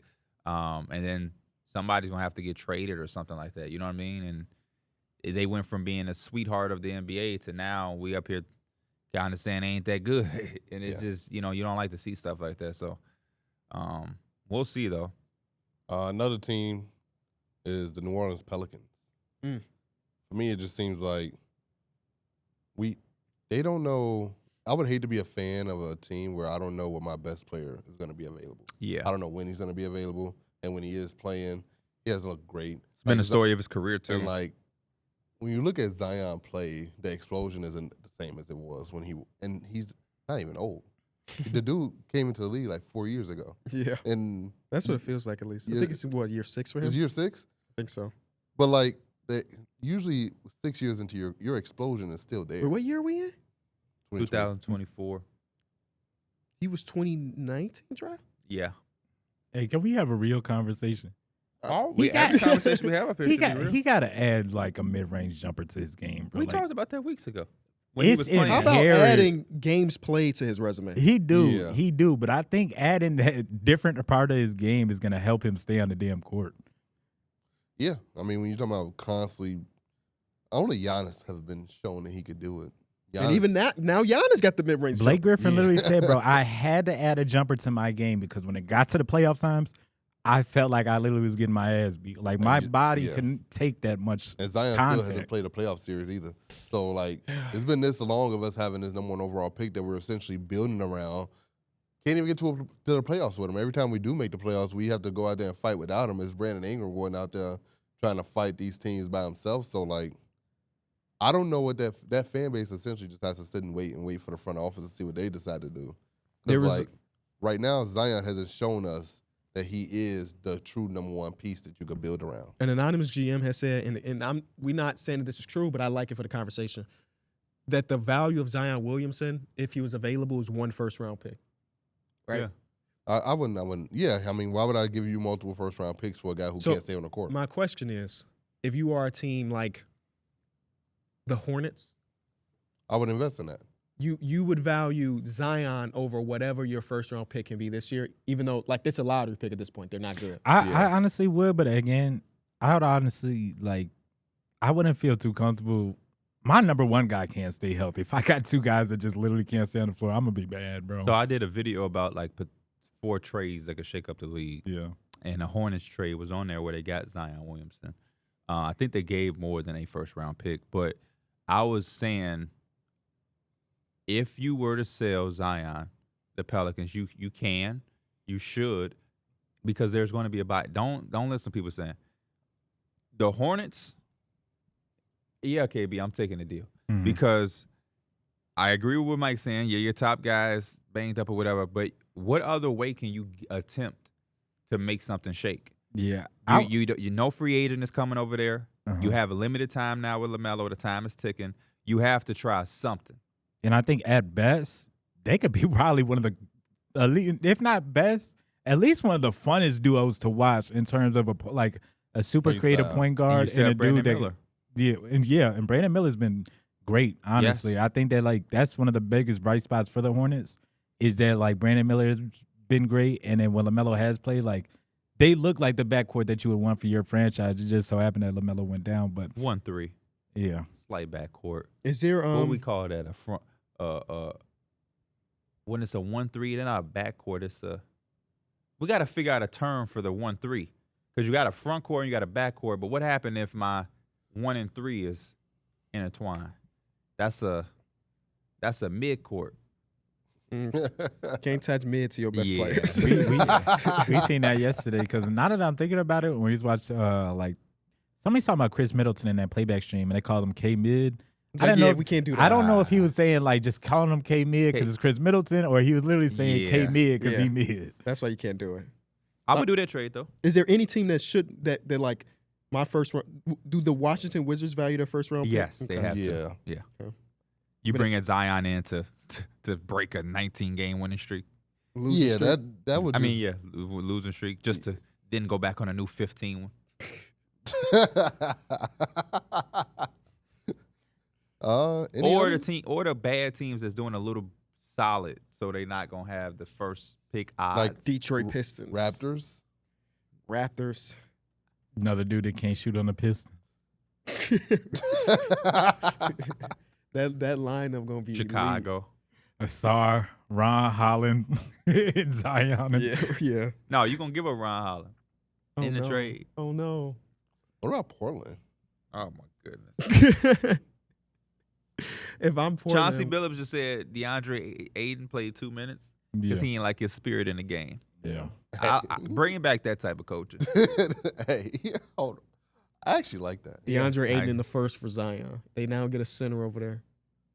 And you get Zion. That's why I like the Pelicans. That's why I like the Pelicans shit, because it's like not only is Zion hurt, but I feel like I don't know who Trey Murphy is no more. Trey Murphy went from like my guy that we wanted to see really shine, and don't know who Trey Murphy is. He ain't been able to shoot yet this year. Brandon Ingram is now basically out the door. One person you gonna know who he is. Herb Jones. It's Herb Jones. Yeah. But his value comes with being on a good team.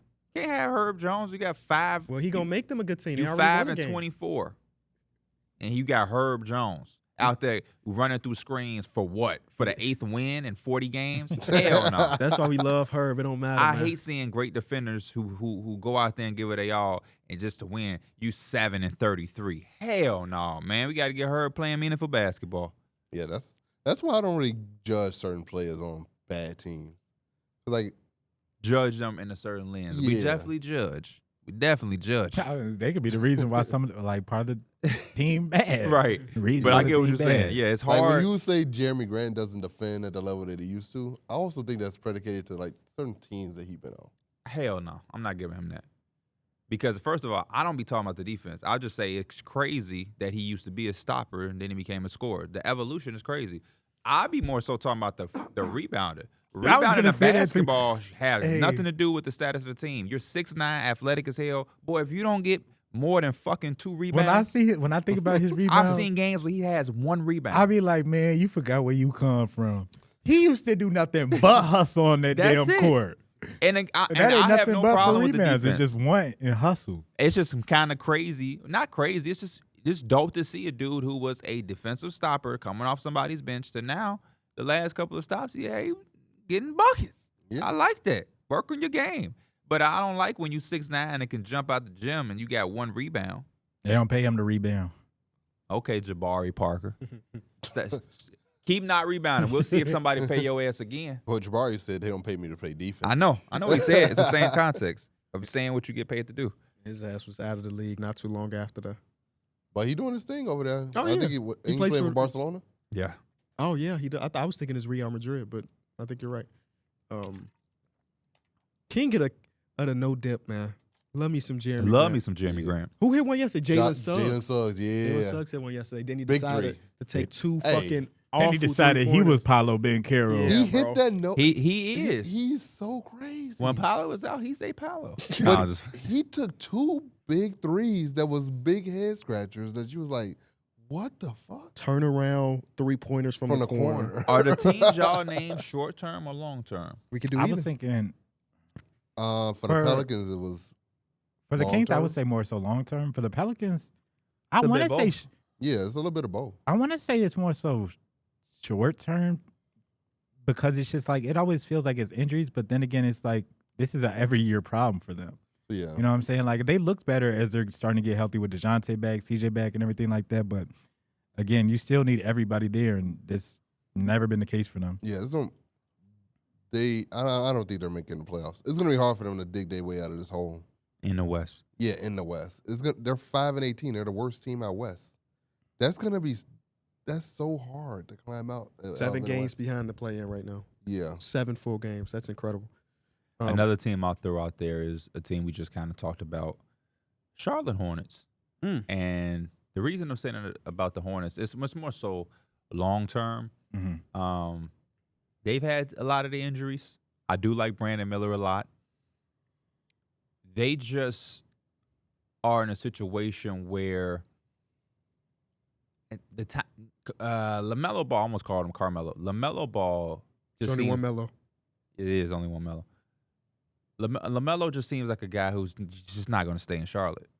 And I feel like the more and more y'all have these losing seasons because guys can't stay healthy, it's like he's not part healthy. Of guys, though. No, for sure.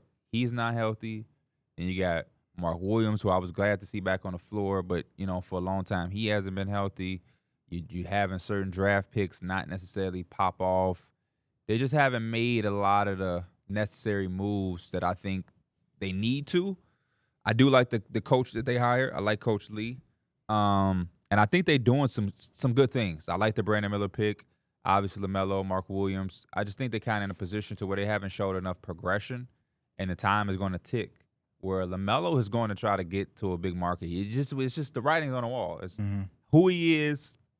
It's how his game is. And maybe that may be the blessing in disguise for them long term, is to kind of maybe try to get some value for LaMelo. I don't know LaMelo. Haven't spoke to LaMelo. I'm not.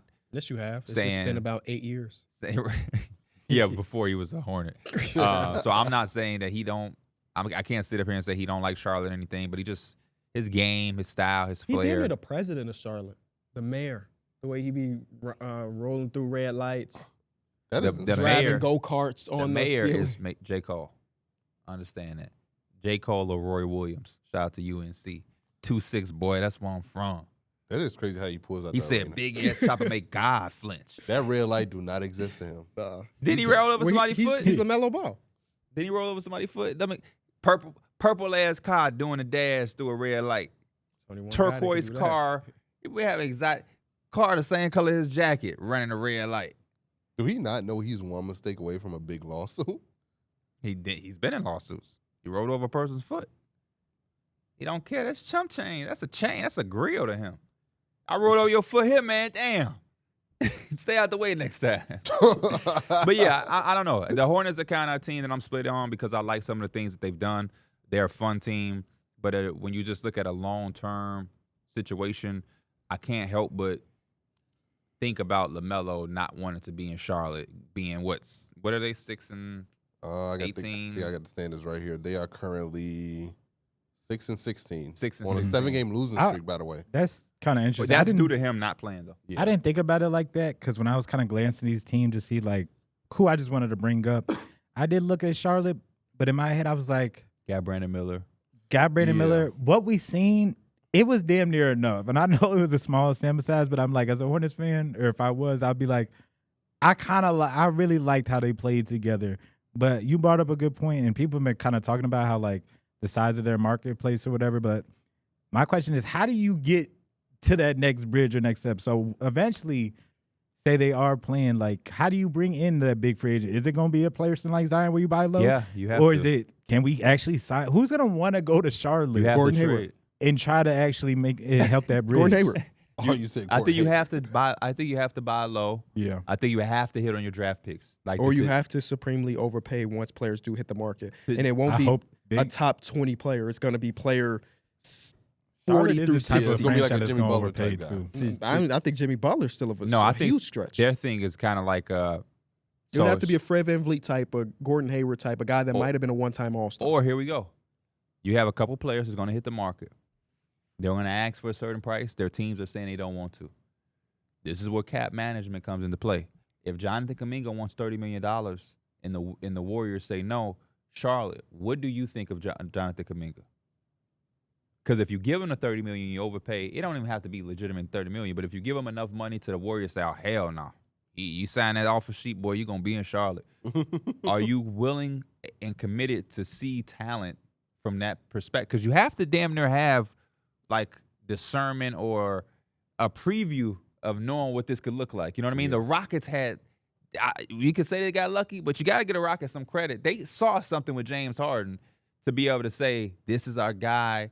And because he showed you some shit, but he wasn't showing you he going to average 36 points per game at the top of the key, not doing shit else, but and it being unstoppable. Like, you have to be able to see something. There's going to be some Cam Thomas. They say they don't know what Cam Thomas' value is. What is Cam Thomas? What would you pay Cam Thomas? You don't know, right? So he's going to probably be in the market. The Hornets have to know or have a feeling, is this our guy? I'm not saying Cam. I'm just using him as an example. No, I know exactly Giddey. what you When mean. was What the is- last restricted free agent that went away? When you talk about like teams that need to play their cards right, this is one of them teams I think to have the success that they want to, they're going to have to play their cards right. And part of that is imagining that budget.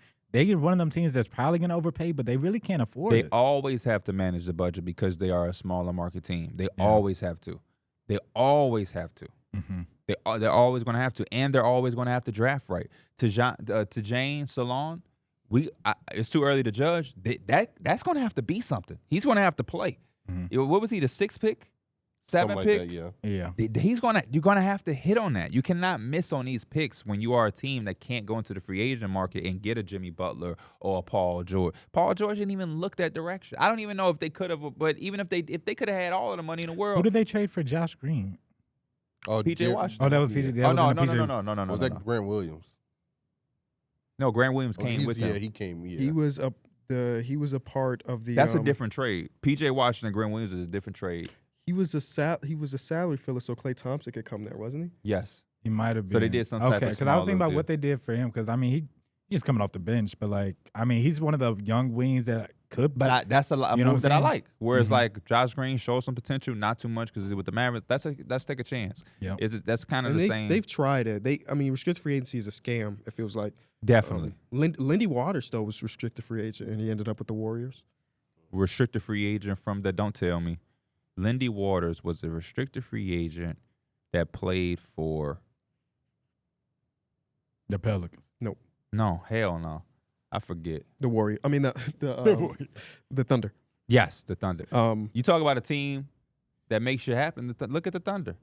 But I think the Thunder they've executed, but I think what they don't get credit on is kind of like the Grizzlies. They know what they want from a player. They have a thing. I really would love, I wish I was connected to somebody. I would love to know, do they have like a data sheet? There's a certain type of player that they value. A lot of these other teams are falling for measurements and athleticism. No. They say, we'll take Dylan Jones from Weber State. We'll take A.J. Mitchell. These aren't guys that necessarily jump out of the gym, but they're intelligent, versatile, good basketball players. And we're just going to have an influx of those guys. Aaron Wiggins and Isaiah Joes. You know what I'm saying? They got to get a credit for that. Isaiah Joe was a guy that the Sixers drafted. I say, man, still at the draft. Nope. Going off the team. And now he's with them. The Thunder, lighten it up. And that's exactly what Philadelphia needed in those years. So it's like. So the Hornets did it a few times where when you're a smaller market team, you have to do this. So like Gordon Hayward obviously was a swing. It was a miss. His ass was never healthy. But they also did it with your boy, Nick Batum. They did do that. Spent a lot of money on Nick Batum. Spent also it on failed.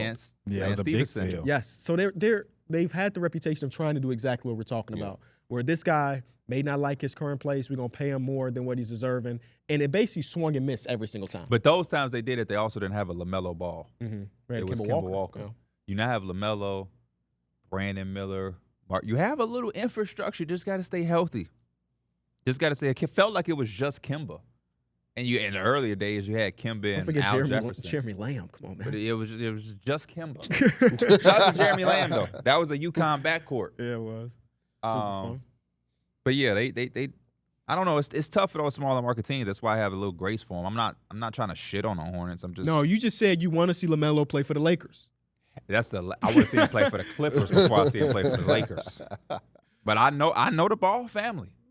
I'm sure we could probably find something what LeVar said. Man, my son's gonna play for the LA said they're all gonna play together. Yeah, so they ain't playing together in Charlotte. I recently just saw a clip of he was asked when he was on Kimmel of his 3 kids who's the best. Y'all remember what his answer was? Jello. See, right now, Zoe is the best. He's got the most experience. Jello, because of his body, has the potential to be the best. But when it's all said and done, it will be LaMelo. I didn't see him say that. And I was like, damn, that's pretty fucking spot on. I didn't see him say that, but I've heard him say that in other interviews because he was the youngest. He's the youngest. He played with these adults basically his whole life. He's got to be the best one. And that's true. LaMelo, that's my wild child. So what LeVar is telling me is when I had my first, take it easy. It's that last one. That's what your dad did. Yes. That's exactly what my dad did. That's exactly what my dad did. Hell yeah. I wonder if you asked your dad, of your boys, not knowing what you know now, who did you think would be the best hooper? I've heard my dad answer this question before. Mm-hmm. My dad says Bub had the extra shit, like the grid and go after it a little bit. His motor is crazy. My dad, then he said, me, he didn't say I'm the best, but he says I have the mode of like, I have the height, I know the game, but I don't got like the bite of Bub. And then he says EJ got the work ethic. Got the work ethic and play, but he's from Oak Park. You know what they say about people from Oak Park. He got both parents in the house. Shit that me and Bub didn't necessarily, but you know, this is the shit my dad be saying. Having both parents in the house, negative. It's not that what you said when you be scouting on NCAA? You look for single parent. It's not that it's a negative, but anybody that know when you grow up with a single parent, there's just certain responsibilities that is thrown on you versus like I've seen shit that my dad is on EJ about that I'm like, that comes from being babied a little bit. My dad be like, man, look at your room, or he ain't washed the dishes today. And it's like that shit that happens when you have two parents. Because my mom was going all day, and I'll be damned if I got to hear her come in and them dishes weren't done. My mom just worked overtime, and I'm in here playing the game, and now she got to come in and the house dirty and all shit, all that, man, getting on my ass. So you already know how it is. You got to tidy up, whatever. But the goal is to always have two parents in the household. Yeah. We ain't shaming. Maybe it's not the best for sports, but for life, two-parent households. It's the same thing with like being rich. All the athletes with two parents in the house are like, damn. No, because Steph Curry had two. Yeah, and a nanny. Yeah, two of them. Yeah, for sure. Oh. Bronny James, two. I saw a tweet, and Bronny James.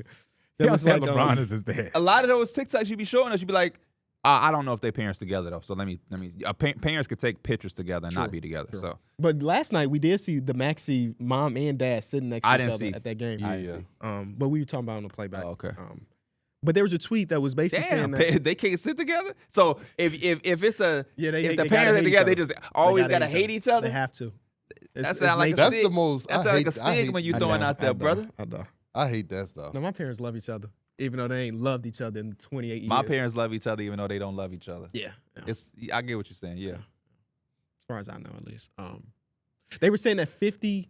So the original tweet was the basketball is slowly turning into hockey, right? Basically saying that in order to make it to the highest level, you need to have money.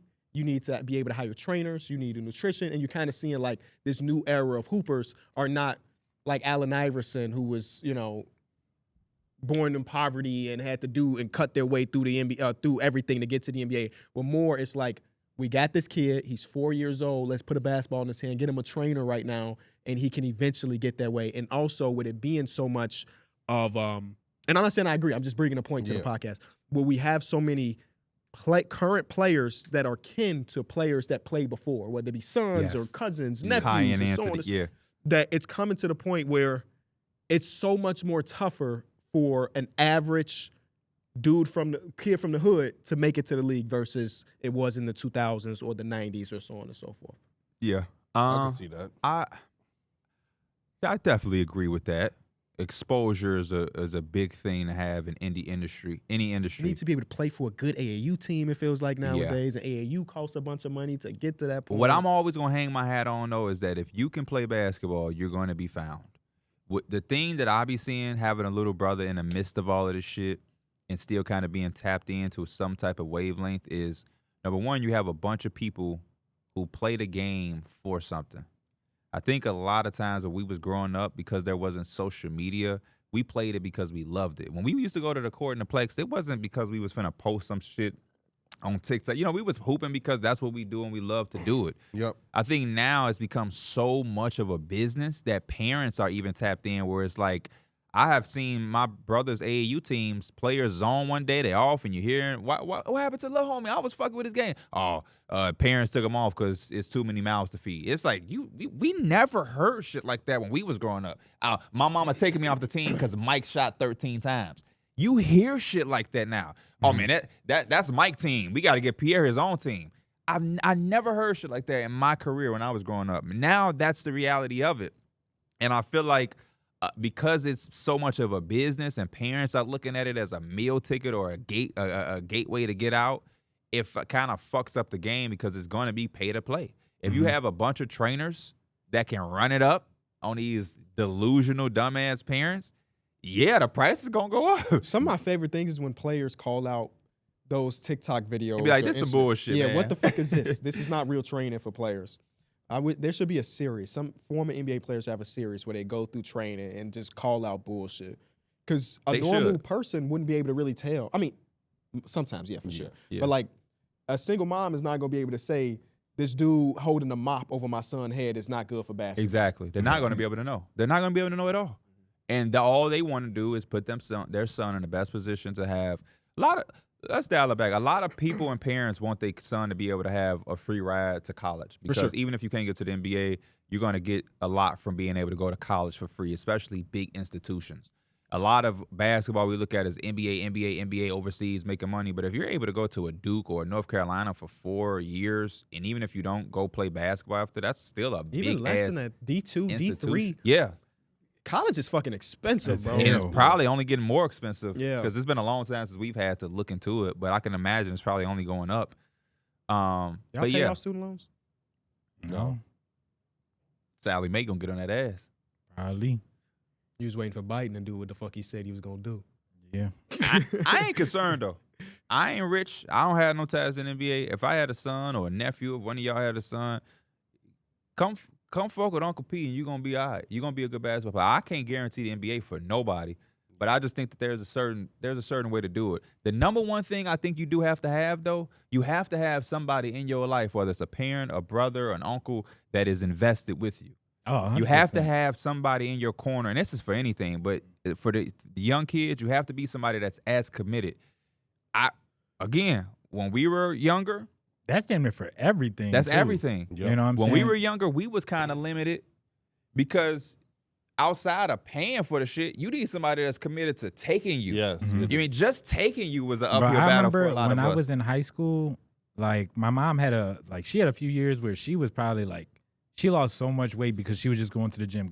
Like she had made it an emphasis, like she was gonna lose weight or whatever. And so every weekend, like I would go to the gym with her, and she's going like 8 a.m. Right. So this is why I really started getting into them runs, because they would have like the old heads would be up there and all that type of stuff. But it's like, man, like I wanted to go hoop, like that was my drive. Like even if I'm I gonna couldn't ask get you, that ride, do you credit that for a big jump in your game? 100%. Because my freshman year, I always say I sucked, but like that, Yeah, you did. that summer, You would know. that summer, that's the time like I was going up there like damn near every day or whatever, ride my bike up there, go up there with my mom, and all that time. I started my sophomore year until I got hurt, but it was like I pause there. That's yeah. a big jump, right? because we played at the same high school. To go freshman B to start sophomore, that's a big jump. It really is, yeah. It's a big jump. That's like being a G leaguer and then you start on your second year. And I contributed a lot of that to just like I went to go play. Honestly, that's how I got better too. I went from not making it my first 3 years in middle school to starting 8th grade year. I remember when I was young, me and my brother. It's not that because Chris Brickley and these guys, they weren't known yet. Social media wasn't there. But we used to think that you had to have shit fancy to work in your game. We used to watch shit. Dudes would be working now, and you have like what's the thing that'll be on their back when they running, and it kind of like it pulls them back. Yeah. Oh yeah, I know what you're we used talking to look at shit like Do that in like, the sand and everything. Yeah. Me and my brother watched like those type of videos on YouTube. It's like Darren Williams working out. It's like restriction therapy or something. And we like, oh man, damn, that'd be cold. And we can go to the sand and like, man, pops, when we going? And I'll probably be like, silly motherfucker. Hey, Y'all got this shit in front of you. Mm-hmm. You don't have to have a cone. A cone could be anything. You know what's my favorite thing? You seen Kyrie Irving do? He said, just put the plastic bag on the ball. You don't got as much grip. Yeah, put the jewel bag on the I was basketball. dribbling outside with that. But having somebody like you that. You want a tennis ball guy? Nah, my dad, the first person that told me about tennis balls and golf balls. I'll be looking at that stuff like it really don't help.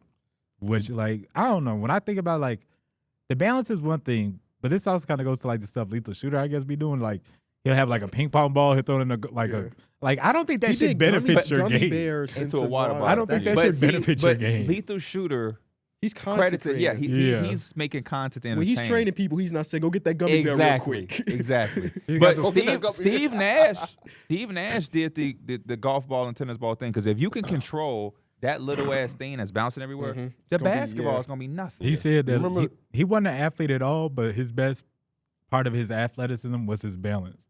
And that makes sense. Derrick Rose said the same thing. He said one of the biggest blessings in disguise is when he got hurt, he was exposed to how weak his balance was. Yeah. He didn't, and he was like, I tell that to people, and it sounds crazy because of how athletic I was, but when I got hurt, they had to break down everything and build it back up, and my balance was so bad for a guy that had a 40-plus inch vertical. What were you saying? Did y'all see that video of Luka doing a tennis ball drill? But he was like really bad at it. Really slow. And he was doing it with like Steph Curry and I forgot who else was there. But like he was working out with them and they were doing a tennis ball drill and Luka couldn't really do it. He was really bad at it. And I didn't see this. It was kind of crazy that he can't do it, but he's like one of the. What was the drill that they were doing? It's crazy. It was the one where I think they were throwing it against the wall and like they were dribbling. You got to do two things at once. Yeah. It's like multitask. And like Luka was really you know what's bad at crazy? it. Steph, I get the feel like Steph does that shit like pre-game damn near. Yes, he like does. if you ever kind of watch him or whatever, so it didn't surprise me that Steph did that. Luka he also seemed like the type of dude that just wake up and just drop 30, like triple double. I feel like he probably, not saying Everybody he don't put the can't work have in, but like I everything. feel like he don't practice his, like he just wakes up and kind of does that. It's actually, I'm looking at this video again, Darrick. It's actually insane the difference between what Steph Curry is doing and how fast he's doing it Yeah. versus Luka Doncic. And the coach had to come over there. It might be Mike Brown. Mike Brown had to come over to Luka and like stop him to teach him again how the hell to do it. And if you know what I'm doing if I'm Luka, show me, Mike Brown. No, I'm just joking. That's the ignorant thing to say because that's how a player wouldn't get better. But I remember I used to be young and I have like a chubby coach 2019. come here like, this how you do it. Do it then, the fat booty ass. That's how the gym teachers You doing do. it wrong. How the All gym right, then teachers show are me. always the biggest dude? But then Stan Van Gundy is one in the video. He showed He me. really yeah. did. Yeah, I was like, damn, coach, my fault. My fault. Let me listen. I had But yeah. asked him yesterday on playback. You weren't there, but I was like, if you were a head coach, would you be an involved head coach like how we had Mr. Nelson? Mr. Nelson would actually practice with us. Would you be that type of head coach? If I needed to be. No, but if I needed to be. My yeah. answer was yes, just because it's okay to just get the workout in more than anything. And I think that's why Mr. Nelson did it. Yeah, I think so too. I just want. Because Yeah. he definitely went hooping in them damn running shoes. If I was gonna work out, then I would work out with y'all. But are you saying? What do you mean by that? Involved in what? Because I've seen certain coaches About, like how get in a Coach 5-on-5. Nelson would get in like the layup lines with us or something Yeah, like he that. would even like run the two. What is it? Like 3-man weave Yeah, or something like 3-man that. weave. For what KB saying, yeah, 2v2, 3v. to get I forgot what a else. workout in. It's But I also 3-man feel weave like to 2-on-1. sometimes Yeah. this shit can be a distraction. So I don't know. He definitely made us run for missing layups. He said he wouldn't be the coach that would make you run if he made a mistake, though. And I was like, as the coach, though, you are like a part of the team, so like it makes sense. I damn near might not do it because then I'm going to lose the respect of my kids. That's what his jump shot look like? I don't know. We should be trusting him as a coach. would. Because you would have a player like me that's like, you talking to me, you shoot the shot then. Show me how I'm supposed to do this shit. But no, I don't know that. Yeah, maybe. It depends on the circumstance. I think I would be a hard coach, though. I would just because Yeah. I like the hoop. I would definitely get into it. But that's why you fucking up Yeah. what we there for. You're going to be cursing out the players because they didn't pass That's you the why ball. I'm saying no. Because Nah, I'm but not I here for wouldn't, me like- to hoop. You Yeah. feel me? I'm here to get a team better. I'm not, Yeah, I wouldn't get no 5-on-5, but like if he kind of Like warming up and stuff like that, layup drills. see, even then, like if he running plays, I'd rather have my player out there versus me, so he No, can for sure. learn the Yeah. damn thing. Yeah, you know what I'm yeah. saying? So I'm too And also, you got to kind of see the play as the coach to Yeah, see what's yeah. working and what's not. I'm too focused on like everything. So it's like I wouldn't want to because I wouldn't want to let my guard down. I got to see everything. Everything to me, everything means something. How you do anything is how you do everything. So while my players is warming up, I want to see how my best player in my mind is interacting with his teammates. I want to see how the guy who had the tough game last night, how is he about to come into the gym? Because we not having no Julius Randle shit. You get what I'm saying? And then you also have to prepare these young men for the next level, depending on what level you at. So if you're trying to have a college basketball player, we gotta Even just next level of being a man, not even just hoop legitimate. related. So it's like That's why I want to do some so coaching locked eventually. in that it's like me being out there it's again, I mean, sure, if I'm in the mood to run us, if we lost and we running, I may jump in because it's like I'm a part of this loss too. But I'm not I'm not here to do a shooting no. That's one thing I liked about Mr. Nelson, though. He took Coach Nelson. He took accountability when he drew up that weak ass play for Mike where he stepped out of bounds. Like we get to the after the game, he say that's on me. Like that, I didn't coach y'all well enough. I like that type of shit instead of. I also want to know how much access can a high school coach have? They I don't like have as the much idea of being a time. program builder, man. They don't have much time. like give you the staff or whatever. No, just like this team is really not on shit, and then a 10-year runway. Now we got the team at least okay.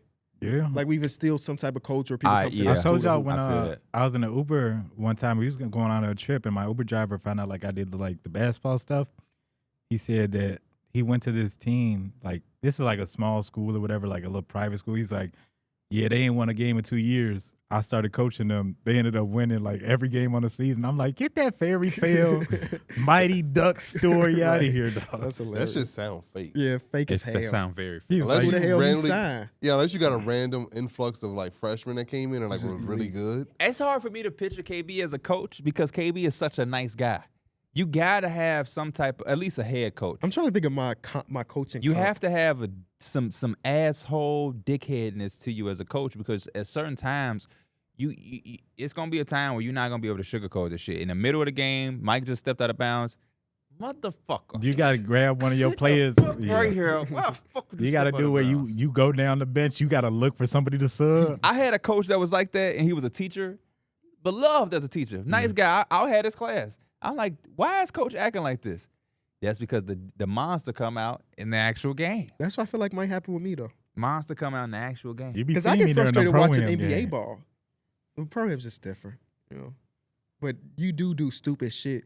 Like if we were on the team, like if you were one of my players, knowing who you are on pro-am, you wouldn't close games. If we have ball 10 seconds to go, you are getting subbed out Yeah, of the game. I think Mike would transfer from my program because he would have had a lot of moments where him and his parents would have felt like, why? What did he do that for? Because he took that dumbass step back three when we didn't need it at the end of the game. He turned the ball. Like when we are in a when it's 72-72 and they inbound that ball to you, I don't know what's finna happen. His controller just fucking shaking. I don't know what's finna happen. I know what's gonna happen. Do y'all- Some bullshit. Something. It's gonna be some bullshit. Legitimately, he's probably like, I ain't never hit no game winner. no. What? No, I don't. I was about to ask KB that. Like, can you remember what's the last game winner you remember him hitting? Now we play a lot of I got games. nothing. Now in your Now you've hit big shots in your series. I mean, in your league, I don't know because I'll be in every run, so I don't know what you're doing. I over was there. gonna say in the tournament I did have a game winner for sure. Yeah, see, I might have missed that. But for our pro-am, let me not say you've never. We've been playing pro-am for damn near a decade, it feel like. But in the last few years, I feel like we've had more. KB was blue. He ain't let you know, or he ain't really go off how he wanted to. But I heard in his voice one game, it was like a couple months ago, and you shot with that, you rhythm shot before you was a master at it. And KB said, "Did you just rhythm shot?" Yes, That's bro. No, And you said I felt like- and he muted his mic. I 'cause felt he was like gonna Patrick go. Ewing when he said, "Do you practice that shot?" Right. That's how I felt in real And he time. came back and he said, "You were shooting at the whole game," and you was like, "Sometimes," and he just muted his mic because I knew he knew if he kept going, it was gonna turn On into some real something. shit. I was So- actually blue that day. And I was like, and I didn't say nothing because I'm like, you know what? Let me not instigate that No, one. one night. I motherfucker remember one trying night- shit in a game-winning That, scenario. I think that's why, because when I play 2K, I played so much 2K, like I have confidence in myself that even if I fuck up, I can get it back. It's hard to do that in a team where it's other people controlling pitch. Like all the times I was in my team close game, like and I fuck up, like I can get it back.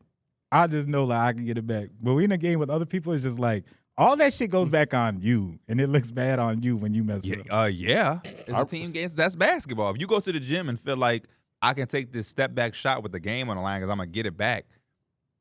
No, I you remember can we tell was in yourself a, that. we was in a but- close game one time in the fourth quarter, and it was Mike 1-0 in a fast break, and he pulled up for three and he missed, and KB was like, "Hey, bro." I don't remember this one. Was it That's some recent? shit I would do. No, it was like a month or so ago. That's the shit I just do in 2K though. Like that's just how I play. I just I'm do not- stupid shit all the time. That's I'd- what you're saying. Yeah. No, 1-0 because it's 1-0 easy to shoot. pull So up why would I three. take this wide But open you three? missed it. I mean, it's just you're not gonna make every shot. You're you not gonna make make every every layup? shot. I mean, I'll take the chance on a three. That we're saying that's dumb. I go for home run plays. That's dumb. In the It be context working of for winning, me. no, it don't. Hell no. I had said yesterday I had an old head moment. I think I was like, "What does basketball come to?" Oh, what was the It context was a of? I 2-on-1 remember. Somebody took a fast pull up break, three. and then someone just pulled up for three, and I was like, "The big is running that hard." What and you quarter ain't- was Oh, it? what game was this? I remember because we was flipping through the games. Yeah. I think it was Tyrese Haliburton, wasn't it? Oh, was it? And then I thought he Siakam took a was pull up running. three. Yeah, and Pascal was on the break. Was it And Matherin? he was like he didn't give him the back. I think it might have been Matherin. That pulled up for three. Yeah. I just know Pascal was on the Pascal break. was one of the guys, for sure. Yeah, he was running hard. Yeah. And I was like, "You just gonna pull up for three? Y'all not even gonna try I to think get it to was the basket?" Tyrese. It might have been Tyrese. But in my head too, I didn't mind that shot. He just missed that shit. But it do look bad. It's one of them shots where if you miss, if I'm a coach, bad. well, I guess it's the NBA, so they're all great shooters. But if I'm a coach and some player does that, his ass getting benched. Transition has to. 2-on-1 fast break and you pull up a 3. What's the context of the game? It's like second quarter. Yeah. Something like that. That's probably it. Transition is one of the best ways to get threes. It's just when you do miss a lot of them, it look bad. I feel like every time I get pissed off on Pro-Am, I record the clip.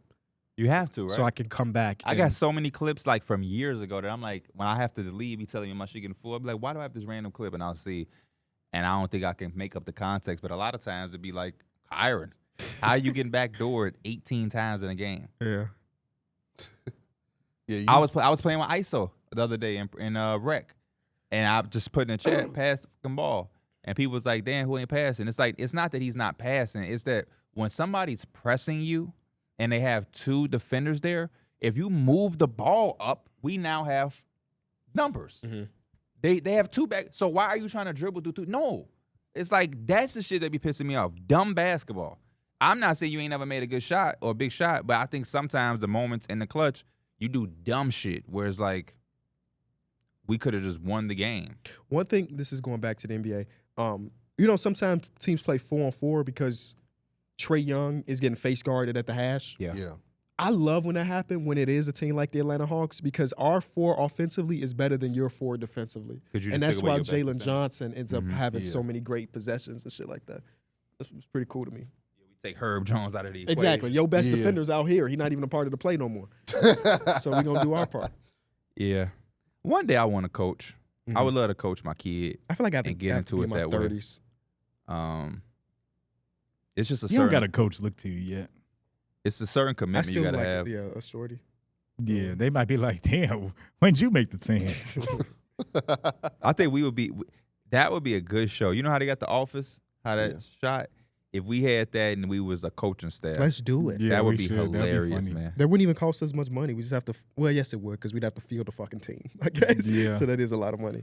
But we're going to have to get consent signs because we're going to have the kids on there. Let's say going to be grown as hell. No, but we could do that. We had like Terrence as our star point guard on our team. Terrence as our star point guard of the team, I'm shelving. I did a reality show of someone trying to get into coaching could be fun. I dig especially if it's us 4. Yeah, as a coaching staff, for sure. As a coaching staff, that would be. So, hey, if you want to play for the Enjoy Basketball NOTB AAU team, let us know. No. Get your parents to sign a waiver. No, it ain't going to be that easy. We're going to have a tryout. You got to send us your film, and then you're going to have a tryout. Somebody did hit us up hit me up in the DMs. He needed. Come coach my team. Yeah. Oh, yeah, I remember that. And I was just like. Was it down South Illinois or something? Yeah. As much love as it is, you got to be able to hoop, man. Got to be able to hoop because I know some of y'all. Don't pull up in on Miri jeans to the tryout. I know some of y'all going to be like, man, but we done. Kamari going to be like, man, I done played 2K with y'all for years. You got to be able to hoop. ISO in that men's league. So we might put an age limit on it, too. He is in the men's league. I watched Kamari film the other day. How was he? What position is Kamari playing? Combo. Sometimes bring the ball up the court. Sometimes it's another little guard that does it. I was impressed. His shot wasn't falling. But sometimes, it's not about if the shot is falling. You can tell that his team relies on him to score, though. Like a lot of the stuff that they're running is for Kamari to get a look, which is pretty cool. I think Kamari is the same age as EJ, same class, 2025, if I'm not mistaken. He was getting their ass blown out, though, too. So it happens. Yeah. High school basketball is going to happen. Let's talk about OG Fortnite. Because there's 3 of us loaded up yesterday. That shit wasn't like I remembered it, man. Dang. It was cool to see the old map. See that, like, you can get 999 material. The sounds of the burst sound, like, it was nostalgic. Yeah. But it's not the same skill level as it was when we first started. I mean, like, it's the same. It's 2024 Fortnite with the old map, basically. Yeah. Yeah, nostalgia can't carry it, unfortunately. I still was having fun. I wasn't. I think there's some times where it's like, I think it's when you're actually like a fight and it's not like crazy sweaty and it's like, man, D Mills, it's one more left, and he gets it. I think those are fun, enjoyable moments. But it's like when everybody's dead and it's like you're just getting stomped on by a team, it's not fun at all. Yeah, no, I actually enjoyed the no builds more than the builds. Less pressure. Yeah. Kyra was saying that he'd rather do the builds because he could at least defend himself. Because if you get caught in that open, it's kind of wraps. I don't know if I'm loading it back up, man. Did you see how many people were on it? Was it like 600,000 on Bill, or what was it? It was damn near 1 million on just the OG, and that's not all the other game modes. That's just really one game mode. And y'all play smooth? What you mean? Yeah. There wasn't no problem really with like the servers or anything like that. But it was just like everybody was on the damn game, and with 1 million people, I thought we was gonna have the little sweet lobbies. No way, everybody's just on there. Everybody's just on there going crazy. It was you know, like sometimes an NBA player when they retire, they get asked on the podcast, "When did you know it was time to stop?" Yesterday was my time. Yesterday was your time. I don't think I'll ever play Fortnite again. Everybody keep telling me to download that Marvel game you're talking about. That's what they keep saying too. Yeah. I love y'all to death, but I hate y'all at the same time. Yeah, because they've been talking about that in the group chat. I've been telling them, like, yeah, they keep telling me to download it, but I just don't be downloading shit. Is that a That's PC game? That's the problem. Yeah. Okay. And it's free. Is it on Steam or am I Yes, it's a free Steam game. There's no downside of trying a game out.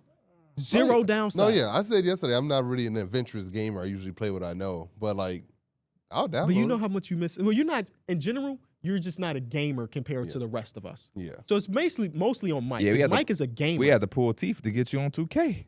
And you finally did. You say you're not adventurous makes sense. Falling apart. You play 2K. NCAA was something you played a little bit. Stepped out of your box for that. He stepped out of his box for NCAA. I like shit. I can start NCAA. I actually want to start right. I was gonna play that on stream until Mike was like, "Let's hop on Fort." Right. And I was like, "Okay." But like these games that are having their little run, to not even try them out is crazy to me, especially when they're free.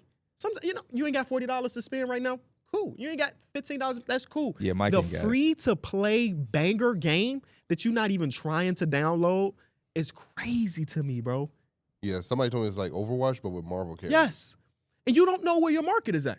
Yeah. Hypothetically, you have an hour stream where you play Marvels. You find out that you like it. Oh snap, we got a little influx of viewers here or there. I like this game, and my viewership is going up.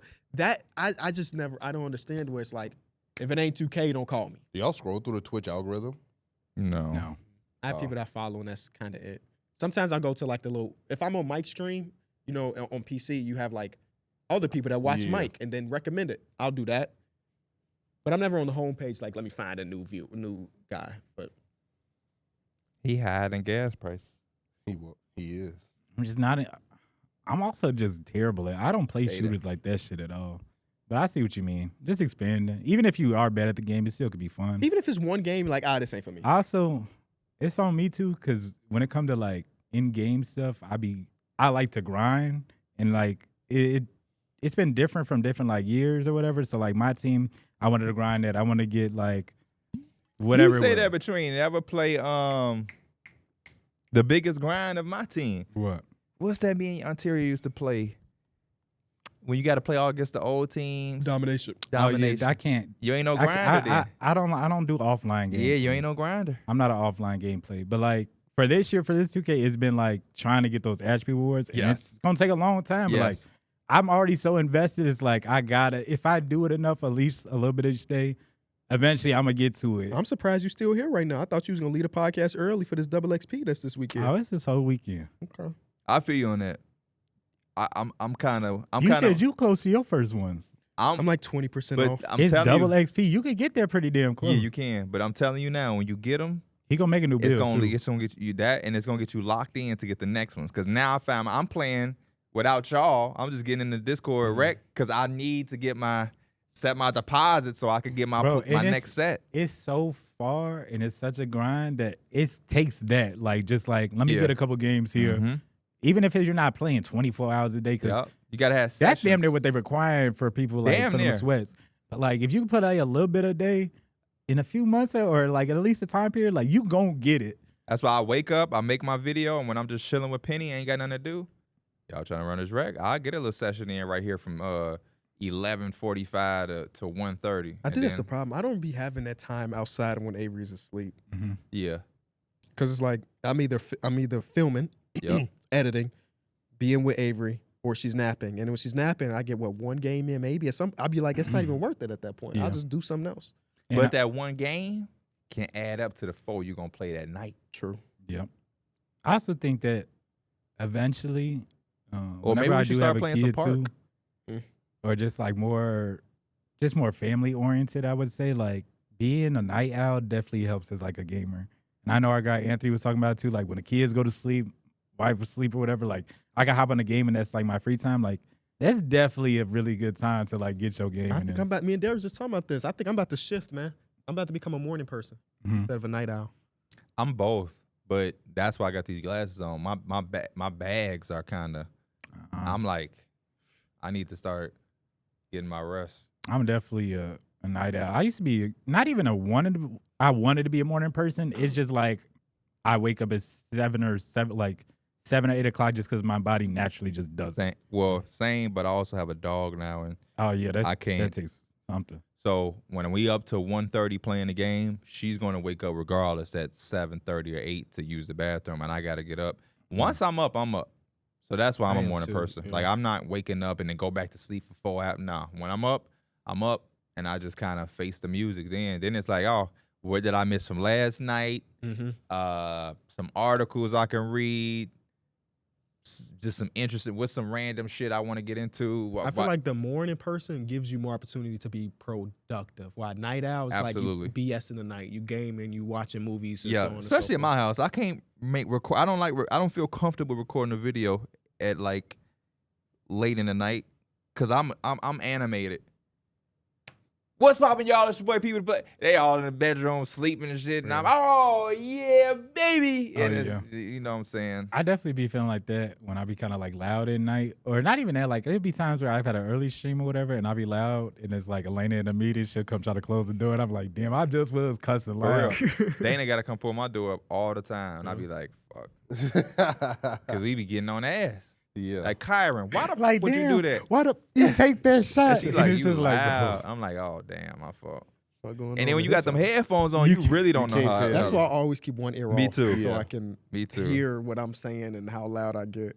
Because that two-ear thing, noise canceling is a great feature, but also an awful feature at the same time.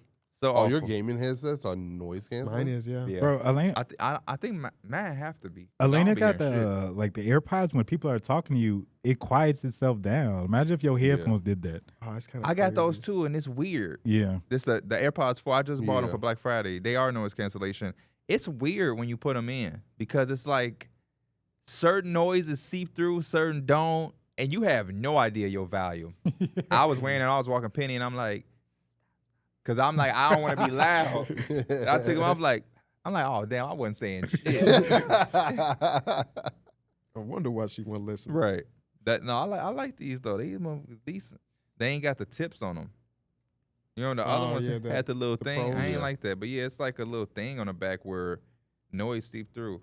I was in there trying to mess with it. I'm like, I don't like that a little bit, but they decent. Decent. It's a big week in fantasy football. Yes, last week of the season before postseason. A lot of y'all hanging on by a thread. You got to win this week, right, Darrick, to make it? Nope. Are you out? I got to outscore Smalls, and I'm not going You look so sad when you just did that. Because I think whoever's at 7th, I think they have a better record than me as well. Mike, you're in, right? I'm in. Okay. I got Jonas this week, too. It's basically a bye week. Yeah. Predicted to have 26 points. Damn. Well, his season ended alone. 2-11 is so ridiculous in the fantasy. He got a worse record than the dude that did not set his lineup for 6 weeks straight. That's crazy. All he did was lock in for a little bit. Yeah. No, Darrick, technically you are not out of it. He would have to have like a crazy offensive week. Yes. Yeah. I think it's possible you could put up 400 this week.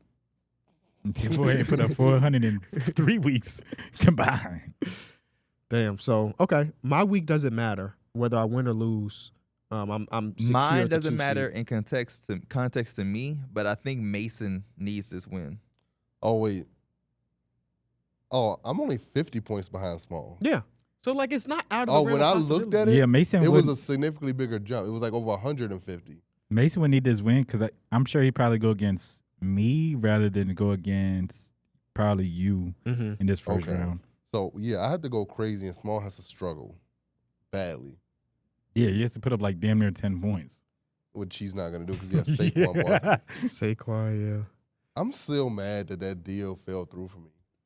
Who is you going to pick up again? Saquon and Devontae Adams. For Alvin Kamara and Brian Thomas. But then so and so got traded. Devontae Adams got traded like a day later. later. He was like, Devontae Adams' trade value then went up. And he said, I'm not trading him now. Damn. And I was like, damn. Turned out to be a blessing in disguise with that Saquon. Yeah, that would have saved your season. Yeah. I would have been so decent. He said I would have been so decent. He had a week where he had 54 points. Yeah. And I was going against him that week. We had Friendsgiving watching him score his fourth touchdown and get his 200 Now from here on out, though, like once that playoff comes, that low-key just come to luck, bro. It's who all can luck snap? based at Who this can point. just Yeah. snap off this week? Who got an easy schedule? Who can really do it? That's all. Yeah. I recently downloaded this app that prevents me from opening up social media. I'm 3 days in, and it's kind of elite, man. Does it just close it out if you open it? So what will happen is, let's say I want to go onto Twitter. I'll show you. It'll ask me like, "Are you sure?" So I get to open Twitter 5 times a day, and each time is at the max 10 minutes. But when I click on it, it asks me, "Do you want to check this or check this later?" And I can say, "Unlock it," and I have to wait 10 seconds. And in that 10 seconds, I can reflect on whether or not I really want to unlock this app right now.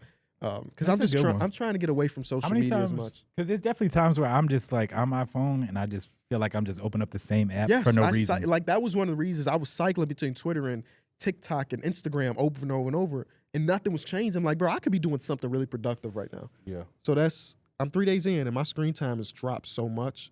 And I picked up a book for the first time in a long time. So reading's fun. One of the beginner's classics, The Alchemist. Oh, love that book. The reason I'm reading it is because the second book in the set, Kyrie Irving gave to Kai and said, read this. Which was what? The Warrior of the Light, I think is the name of it. Oh, never. But I never read The Alchemist, which is the first book. So I wanted to read the first one, then get to the second one. Because Kyrie said this is the book that Kobe gave him. I wonder what these dudes. I did see that. What was they reading? What was it about? How did it change their life? So I wanted to lock in. Yeah. Kyrie be having some good books, and Nipsey Hussle used to have good book suggestions.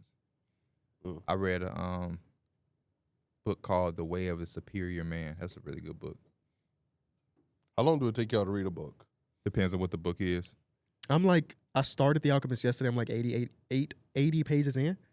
I got like this book on Che Guevara. That motherfucker's so thick. It just depends on how good the book is. Yeah. Right? I'm not getting through that I book. have finished a couple books not too long ago. I think it probably took me about a few weeks. I think maybe a week or two. I think the Andre Iguodala book I read in like a couple days. It ain't that big, but it was so interesting that I flipped through it. I think the Will Smith book I read in like a week. The Giannis book I couldn't put down. It took me 9 months to get caught up in One Piece. That's when you know, just like when you can use the words "I can't put this shit down." Yeah, that's when you know you could probably fly through a book in a few days. Honestly, yeah, that's the unless type of it's book like where some it's crazy like shit.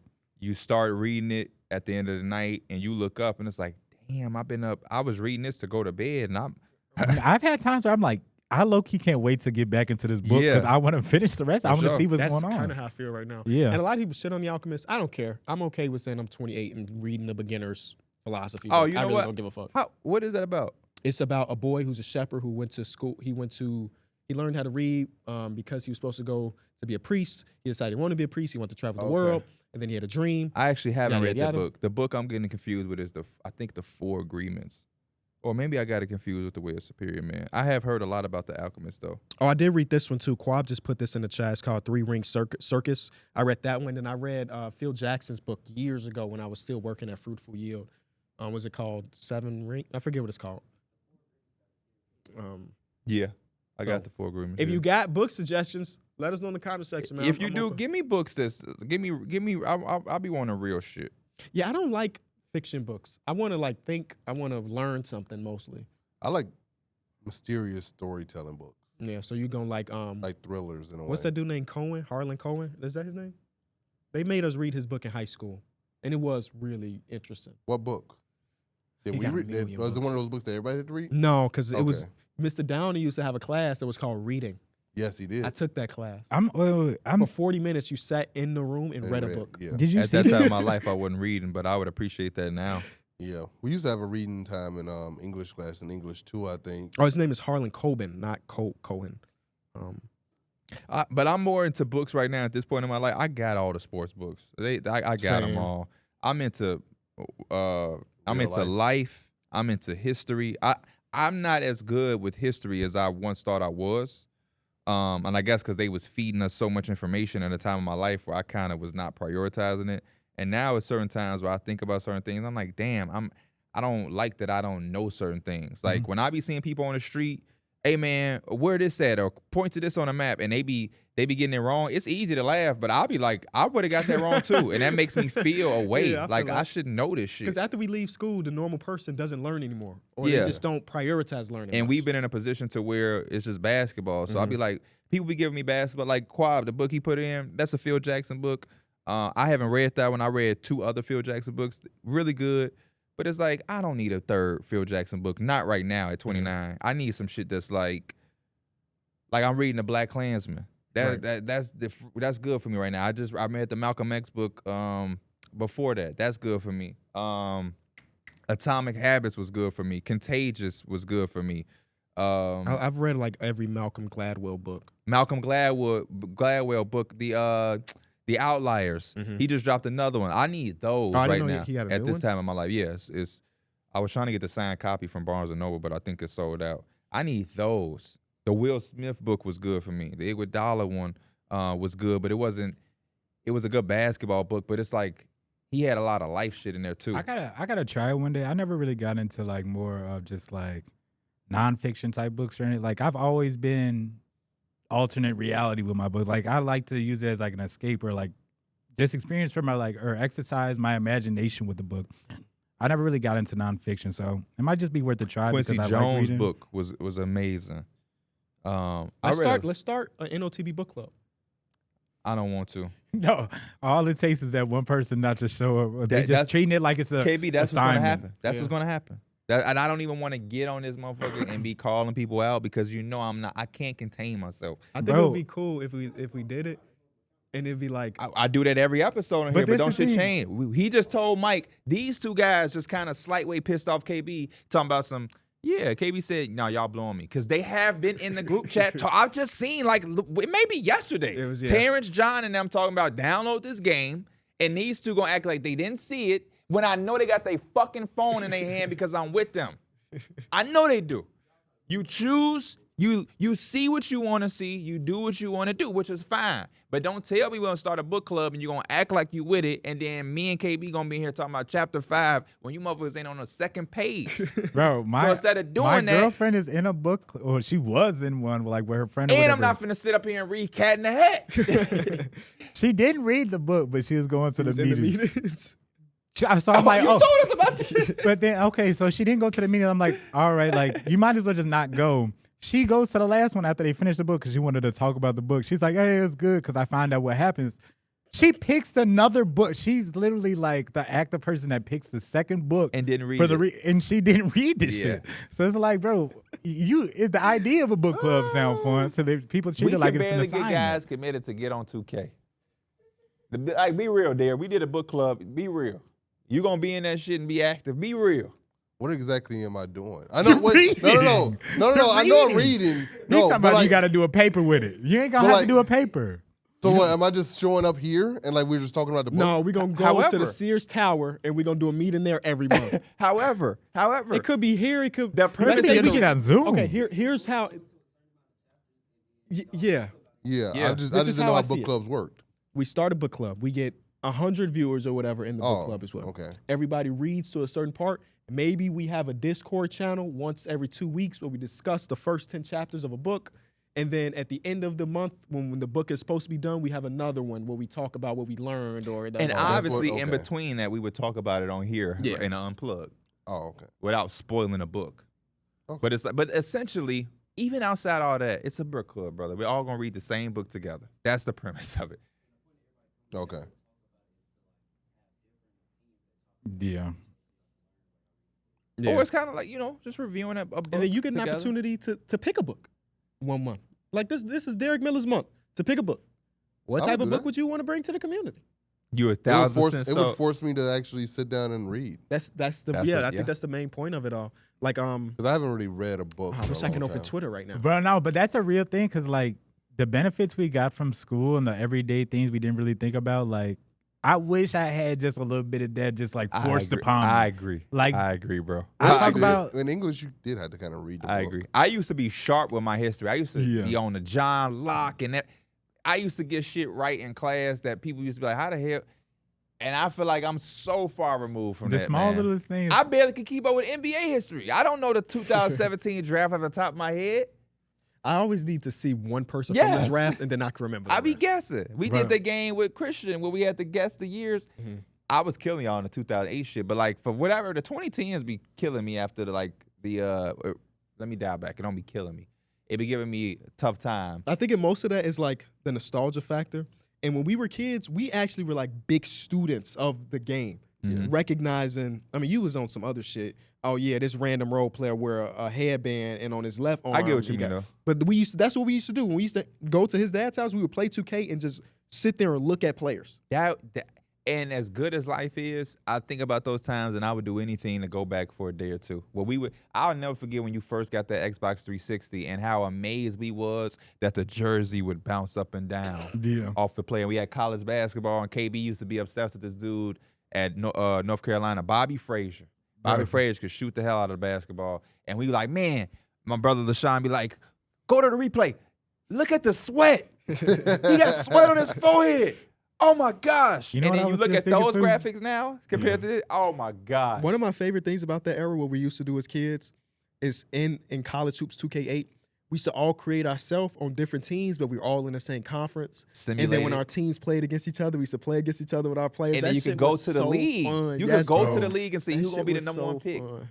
I was thinking about this recently because, like, for weekends as like an adult, weekends feel like that's your time where you go see your mom or like you hang, like you take care of stuff on the weekend. As a kid and I just got home from school, I'm hopping on that game for the weekend. I'm going outside for the weekend. Yeah, you're right. I feel like when the weekend come, I always feel like I got to go on a date with my girl. Like I got to go on a date. Sunday, I got to go to my mom's or something. You're right. Yeah. Now we do the job on the weekends. A lot of people off on weekends. It's one of our work days. Tuesdays and Saturdays, baby. Tuesdays. But yeah. What's up with this book club though? We ain't gonna skate off the conversation. I'm down. As long as it's not I am a Barnes and Noble gold member. Same. I'm locked in. Like that, yeah. I got my stamps. I got books out the ass. What's up? Yeah. My book gonna be about my Barnes Noble card. Gonna be about our people. So be ready. We were Harlem Renaissance. What's my boy name? The Boys. I was thinking WD-40. W.E.B. Du Bois. We finna read about all of that. I'm down. I am so fucking I feel like down. I know that author. I feel like we had to read one of his books. Yeah, I'm sure. What author? What was the name W.E. again? Du Bois. But he's written books, but he's also was a part of the Harlem Renaissance. He's a lot more than that author. But yeah. My boy, what's my boy name? Baldwin. What's his first name? I thought about Wade Baldwin. Sam Baldwin. Who's Wade Baldwin? He played for Grizzly, right? Yes, but he went to what college? My boy. There you go, Vanderbilt. Yeah. Yeah. Shout out to Luke Cornett. Wade Baldwin. Didn't he used to have but where did Wade Baldwin go? Wade Baldwin was Doesn't he have like used to be like during when he looked like up Scottie highlights Pippen or whatever? Jr. a little bit. When he looked at highlights, he'll be at the beginning or whatever. Was that him? What you mean? No, you talking about the fucking coach. He told the coach that got the dribble. Yeah. His name was Baldwin too. Okay, oh, that's crazy. He used to be at Coach the beginning Baldwin. of every like. He still is. Yes. He still is. Do those gloves do anything? He used that. Let's He buy used 'em. that money good. Hit promotional dollars. Who's he? Who videos he be on? He be on He don't be on our boy Mikhail's videos, right? Anyway. James Baldwin. Yes. Hey, we said it on the pod. All we need is a few of y'all in the comment section say you down for a book club, and that's enough for us to do it. But again, come on, man. It's the same way as I'm the same way as a coach. Don't join that shit if you ain't about that shit. Oh, I got to page 7 because I had babysit and I couldn't get it to chapter 6. And I didn't find it easier to read when you are babysitting. True. Bro, the way I took down reading, if I wasn't just like free reading during the day, like before I go to bed, it was a way better way than being on your phone before bed. Can we put something in there where we actually reading some shit and getting some knowledge? I don't want to read Chris Bosh's memoir. Yeah. But I think that every month one of us should bring it, and then eventually we let somebody from the community bring it. Because the community going to be like, I'm a Heat fan. Let's read Chris Bosh's book. No, all love of Chris Bosh, but... We could veto stuff. Yeah. All right, cool. Also, I'm not reading nothing that got 1,000 pages. My limit is probably 600. I think if the book is good, I'll read 1,000 is pages. kind of rich. How many pages does the Giannis book have? Let me see. 250. I'm just talking. I don't know how to read that book. And So if that book is, you can't put it down, but it's 1,000 pages, you just not gonna finish it. Not for a book club. Because you got to think about the time intervals. Yeah, when you have 1,000 pages, that has to be some solo It's shit. gotta be Like some that type Shake of, of our like- book, that had so it has 400 pages.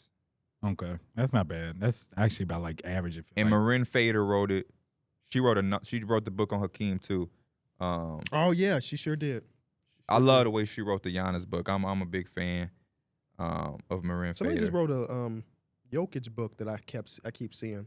Wow, I didn't know Jokic had a book. And they actually got accounts from people in Serbia in his hometown. I didn't read it. I don't even remember who wrote it, but I know I've seen it a few different times this last week or so. No. Yeah. I just opened Twitter. Marin Fader. Just Somebody get this video to. Let me get a signed copy of one of them books, man. I'm a big fan. I ain't read the Hakeem book though. I ain't gonna lie. You know the Barnes and Noble card right next to the Costco card. No, Is don't it? go I got nowhere. my Barnes Noble card on me right now. I hate when they ask for my phone number. Nope, I got my card. Nope, got my card. Stop playing with me. It's a rare occurrence. Premium card. membership, baby. Stop playing with the boy.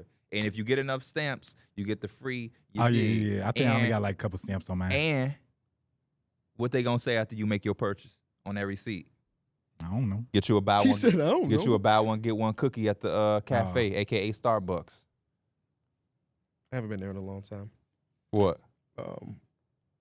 They got a Costco. Starbucks in there, especially the one by him. Bro, no. I went I to think the every old. Barnes and Noble has a Starbucks, Do they right? got one in Oak Brook? You know the old. yeah. You know the yeah. old Jewel by me. The old Jewel by you. It's actually. I mean, it's just a Jewel by me. It's always been. By over there. oh yeah. You know they got a whole Starbucks in there now. They Yeah. do because A the few one jewels do have Starbucks. yeah the one Bro, by me they- got a Starbucks. It used to be at like a bank in there, or whatever. But I haven't just gone in there because I just go to like Myers or whatever. But like they changed a lot of stuff in Yeah, there. Starbucks are in a lot of Targets and Jewels. Yep. Mhm. One. Yeah, I've seen one in every Target. I've seen one in a couple Jewels. Actually, there's one in Mariano's. Yes, it is I one did not. at the end now. Yeah, At the I did end. not know it was one in there. Yep. I was walking through that one day and I was like, what the? I was like, I can't even picture what that's at. it don't look like your typical. When you walk into Mariano's, it's to the right next Yeah. to all of the hot food. Yep. Hey, that Trader Joe's by me way better than the one over here too. What's wrong with ours? Re- It just Yeah, feel. I go. it feel I've a been in little- that one. I go in that one a lot too. It feel. Is it feel better? weird. So it's the same to me. It's Yeah, the same. it's like a. I'm saying yeah, like I've been in yours, but I like the one in Countryside too. I've never been to that one. I've over never there. seen that one. Yeah, it's right It's by by it's right by the Target? train tracks. I was about a train tracks. Is Is that it- by Target? No, What is it's it by? further down Lagrange. Okay. Oh, wait, what? The train tracks I'm thinking of is industrial. Yeah, no, you're thinking of the other ones. I'm thinking of the ones that's like in downtown Lagrange. Oh, I see what you're saying. Yeah. By downtown The, Lagrange, Yep. right, The right. one over here. Corner bakery over there, Chipotle Yes, over yep, there. and then yeah. right across from Chipotle is the Trader Joe's and the Nothing Bun Cakes and Yeah, Yep. you're right. Okay, you're right. I have seen a Trader Joe's. I just drive past it. It's one in Oak Park too. The I Trader never Joe's been Oak over there. Park. Yeah. The one You been over to that here. one? No, I haven't been I there, ain't but been I've inside seen it of a it few either. times. The one over here gives like a fake feeling that it's like just bigger because the aisles they actually have a split. Like the one by me, it's just straight aisles. Like you can't go through and walk from the freezer see what you section to the mean. dry section. Like Yeah. you got to go all the way around. So it has like the feeling that it's just bigger because the spacing is different. Where oh, that's the IKEA idea. You have to walk through the full store in order to get through it, so you're more likely to buy something. You buy everything now because you buy IKEA too. Yeah. I don't never really go to the IKEA though. You buy one of the best. I used to go to donut places IKEA ever. just to go, not even buying nothing. You but it's said just what? a fun place. You to buy a really good donut place, the Donut Co. Oh yeah. I've never been. You there. ever been there? No. No. No. But I Somebody know told it's me over that there. It's when I right there. went and did Kava. Have you had the Firecracker? The Firecracker. No. It's a donut place down in Oak Park. Where? It's apparently by Kava. I don't know. I think it's called the Firecracker. My dad is the mayor of Oak Park, and I ain't never heard of that. Yeah, I had One of looked my it up. favorite things growing up is you would be driving through a park. Be You like, see my dad? that's Ty. Hey Ty. He would just at work, just driving around Oak Park. So there he is, right there. Firecracker. Oh, that place ain't open. You tell me the place that's in by the house, the apartment building. Oh, Fire. I think it's Fire. Maybe it's this one. Hold on. I think it's Fire Cakes. Yeah, that place ain't open. This place? It says it's open right now. It's in the. Damn.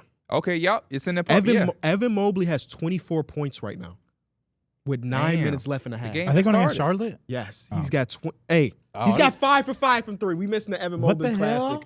Hey, if you enjoyed the episode, be sure to leave a like, subscribe. If it's open. Let us know on that book club because me and P are serious. I don't know about these exterior guys. I'll read. And Austin is serious as well. And Christian. I so don't know. The whole Enjoy team, we ready for the book club. Leave a like, subscribe, and we'll see y'all.